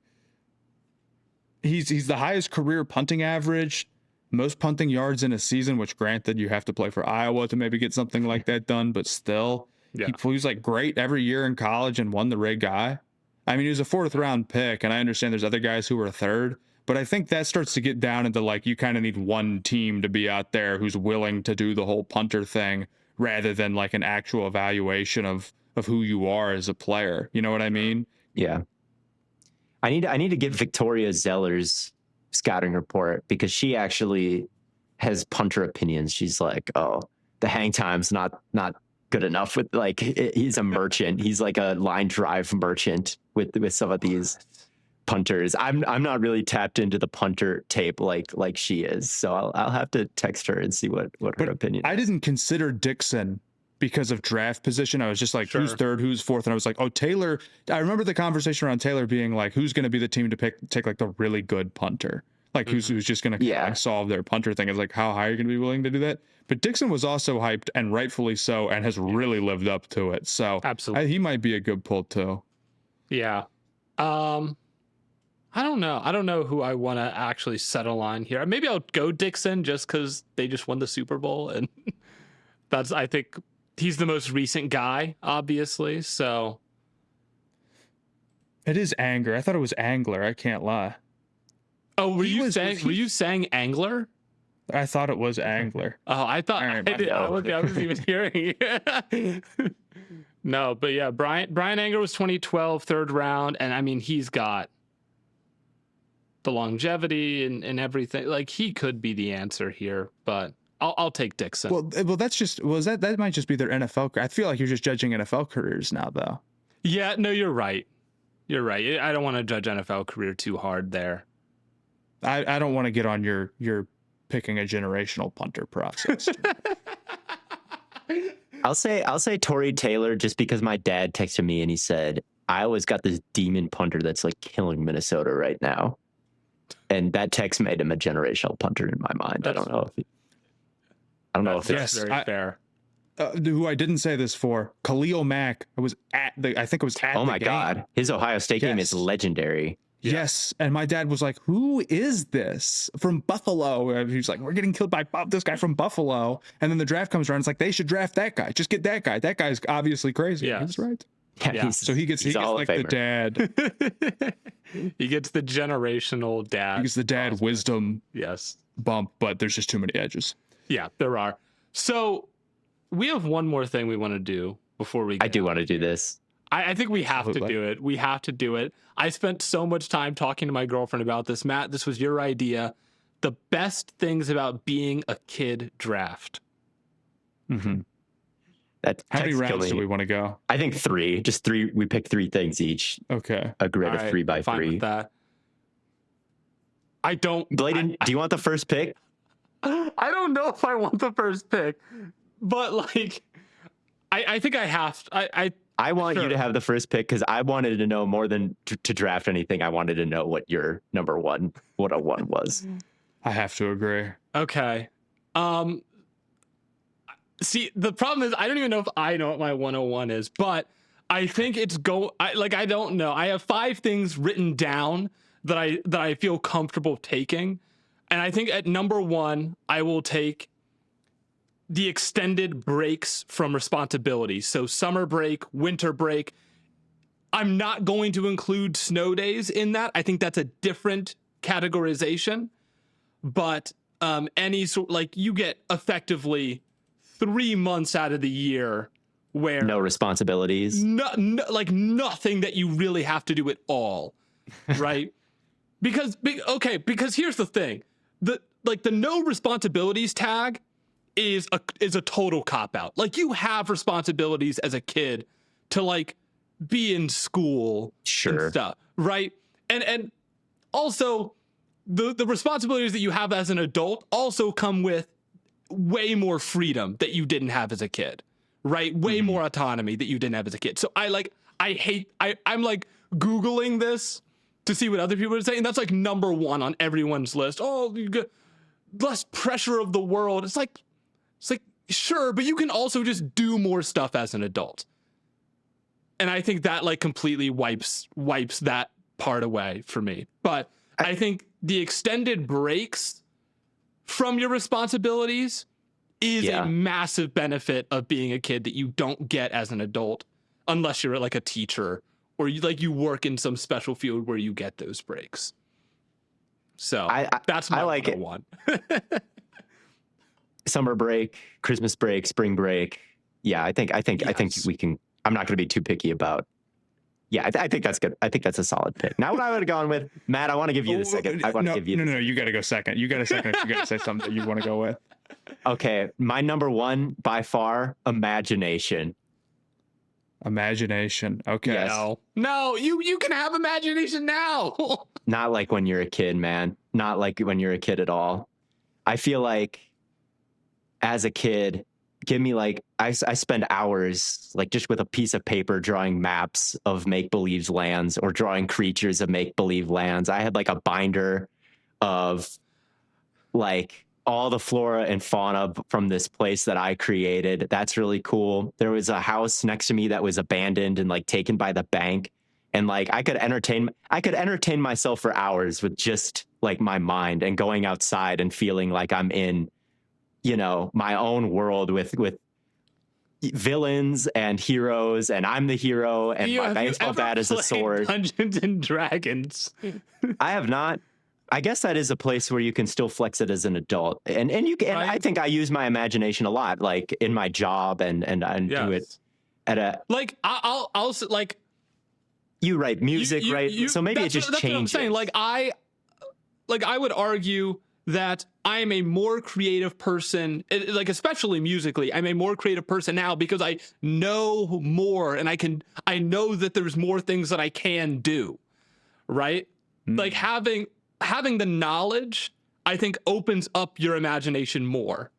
I think would be my. I think kids are more imaginative, man. I just think kids live in their own world, and whatever it is, and I'm not saying imagination is dead now, or if we were doing the best things about adults draft, like I don't know, the ability to be creative is still up there for adults. Knowledge and freedom would be like the top. Yeah. Those rank highly. Knowledge and freedom for sure. Elite parts of being an adult. Sure, tier 1. But you have to know what I'm talking about when I say like imagination. Well, is it lack of imagination, or is it like less social pressure against being sort of like in this make-believe world, right? Yeah. Because you could do all that stuff now, but you wouldn't because you would feel like maybe you're wasting time or that it's just too childish. Yeah. If it's my pick, take it. If it's my pick, I'm going to go kidding around. And then on the swing, I'll probably go games. Kidding around in games.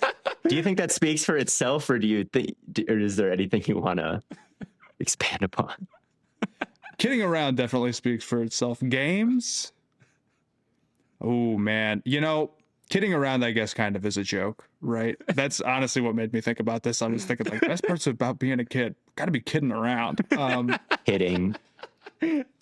So maybe if we're taking this serious, how about this? I will put games as one of my picks. Very I fair. feel strongly about this. Okay. You could play all sorts of games. I haven't played Foursquare and forever, but man, that was a lot of fun. But you could. But I could, but I don't. Why? I mean, you could Because, also have a summer break. You could be a teacher. You could have spring break, and you can break. organize your That's life different. in whichever That way is- that you want. That is different. Saying that, oh, you could be a teacher. You have to go to school for that. Right? Like that's a you have to organize a Foursquare game. okay. But organizing a Foursquare game would take you like a day max to like find the people that want to play Foursquare. Well, see, this is tough, Blaiden, because now okay, fine. Reset my picks. Let's go stuff that you can only. All right, my first round pick, not realizing how finite life is. That's probably the best part about being a kid. You can't do that now, can you, Blaiden? Well, No, you could, because I don't know if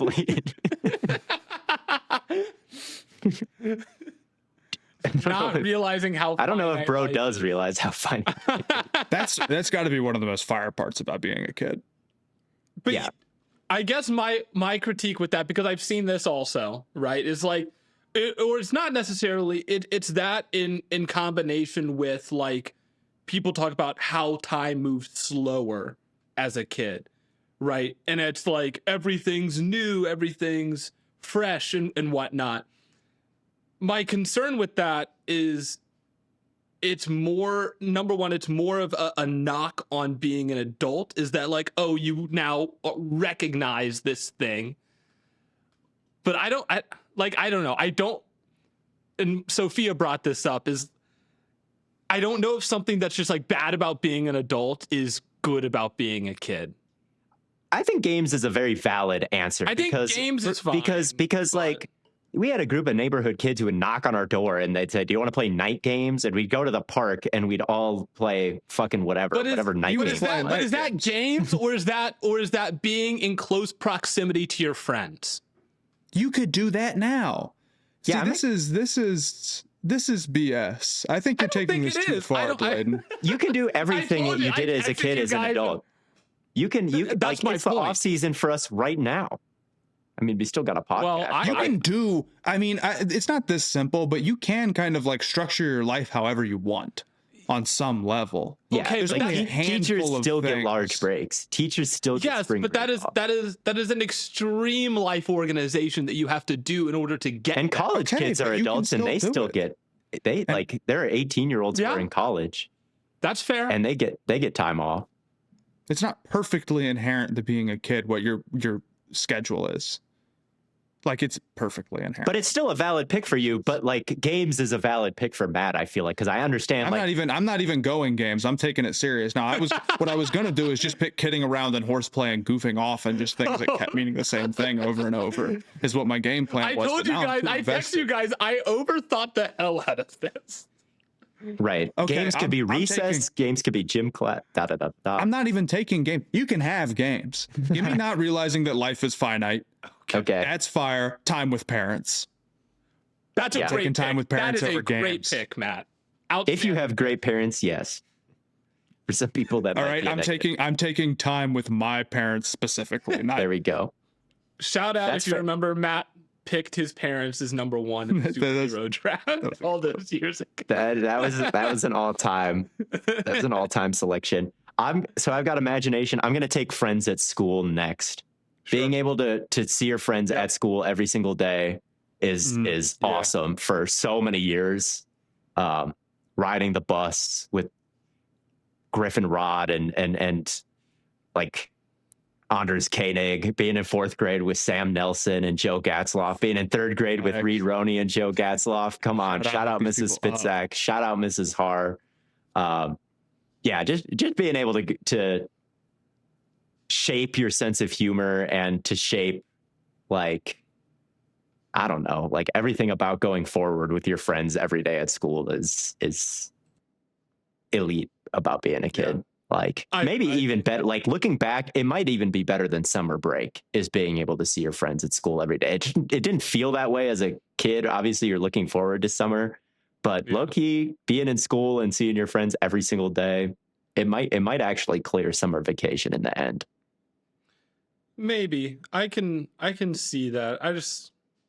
I think friends at school is a great pick. That's definitely one where it's like you don't like, yes, you could structure your life to where like I could move to Cincinnati and be closer to Matt and our good friend Zach, right?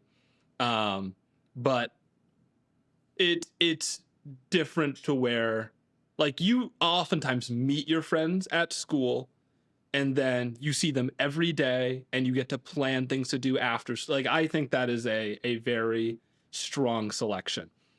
I've got 2 picks here. I'll go. My first one is being carried, someone physically being able to carry you because you're tiny, right? Like, I mean, after I tore my ACL, I wish someone could have carried me up the stairs and stuff, but I'm 6'1", 200 pounds. You know, no one's carrying me. And like, if you ever fell asleep in the car and your parents carried you to bed, or you fell asleep on the couch, you got carried to bed. Like it's kind of the closest thing we as humans ever come to flying or teleporting, like someone just picking you up and taking you somewhere, like literally. So that'll be my next pick. And then if we're only doing 3 picks, my last pick, I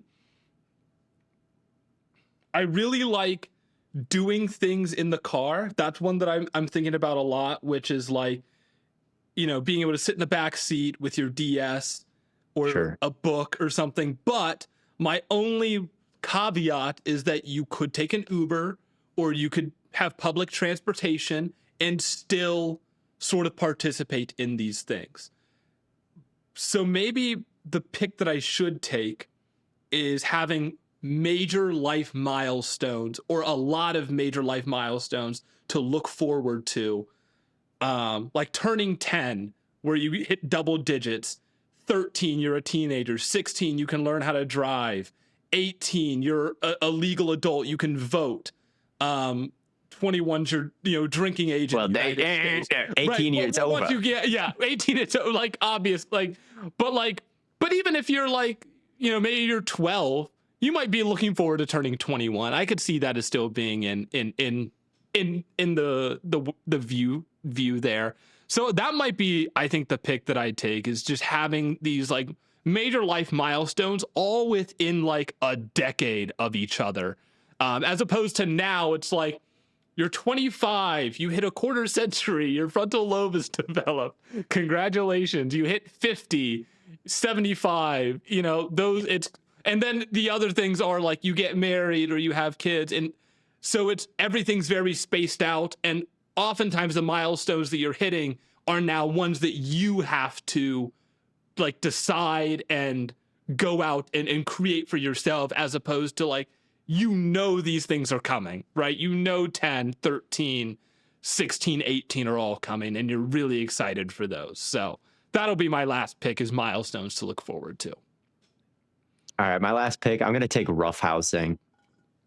Something that came in precious little time for me because I had 2 younger sisters, and roughhousing, they were not into it. This would not be their pick.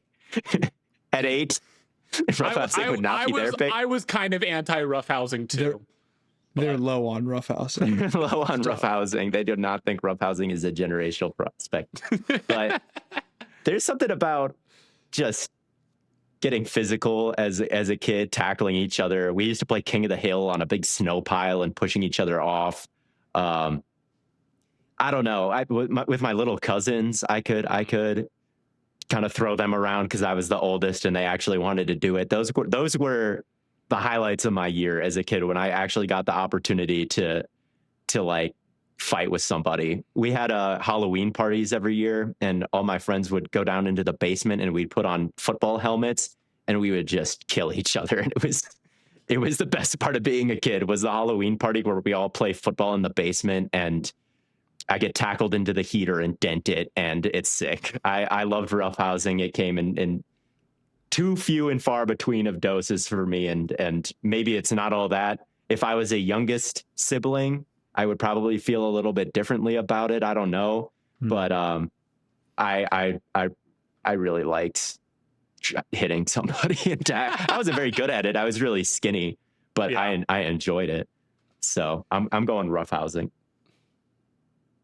And it's something you can't do as an adult either. I can do other things with my friends. I can play basketball. I can play volleyball.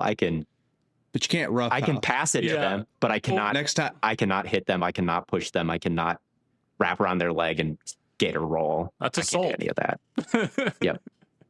Next time I see you, buddy, I'll make sure to tap. Thank you. I could really go for just consensual roughhousing. Some Red Rover or something. I don't know. Just some physicality in my life. It's hard. Well, this is interesting then, because a couple of the things on my board you kind of hit, Blaiden. Yeah. Natural hope for the future. Yeah, it's kind of covered by what you said. Changing without effort. That's pretty. That's kind of pretty close to what you were talking about. This is an existential. Well, I was crushed for picking games. It could have been. I had a big tier with kidding around, horseplay, roughhousing, goofing off, shenanigans, and cutting up.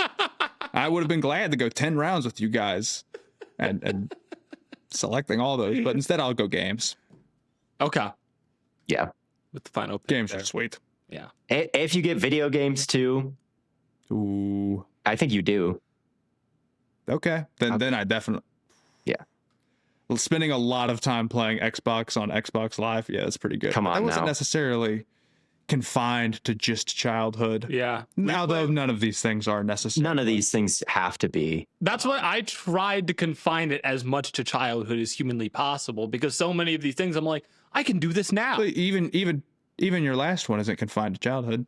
Like you said, 21. Yeah. But I don't know. I wasn't. First of all, let's be real. A lot of people weren't waiting till 21. And really, like 13 is like, I'm about to turn 26. Matt's damn near about to turn 25. Happy birthday, Matt. Shout out. We'll talk to you one more time before you do.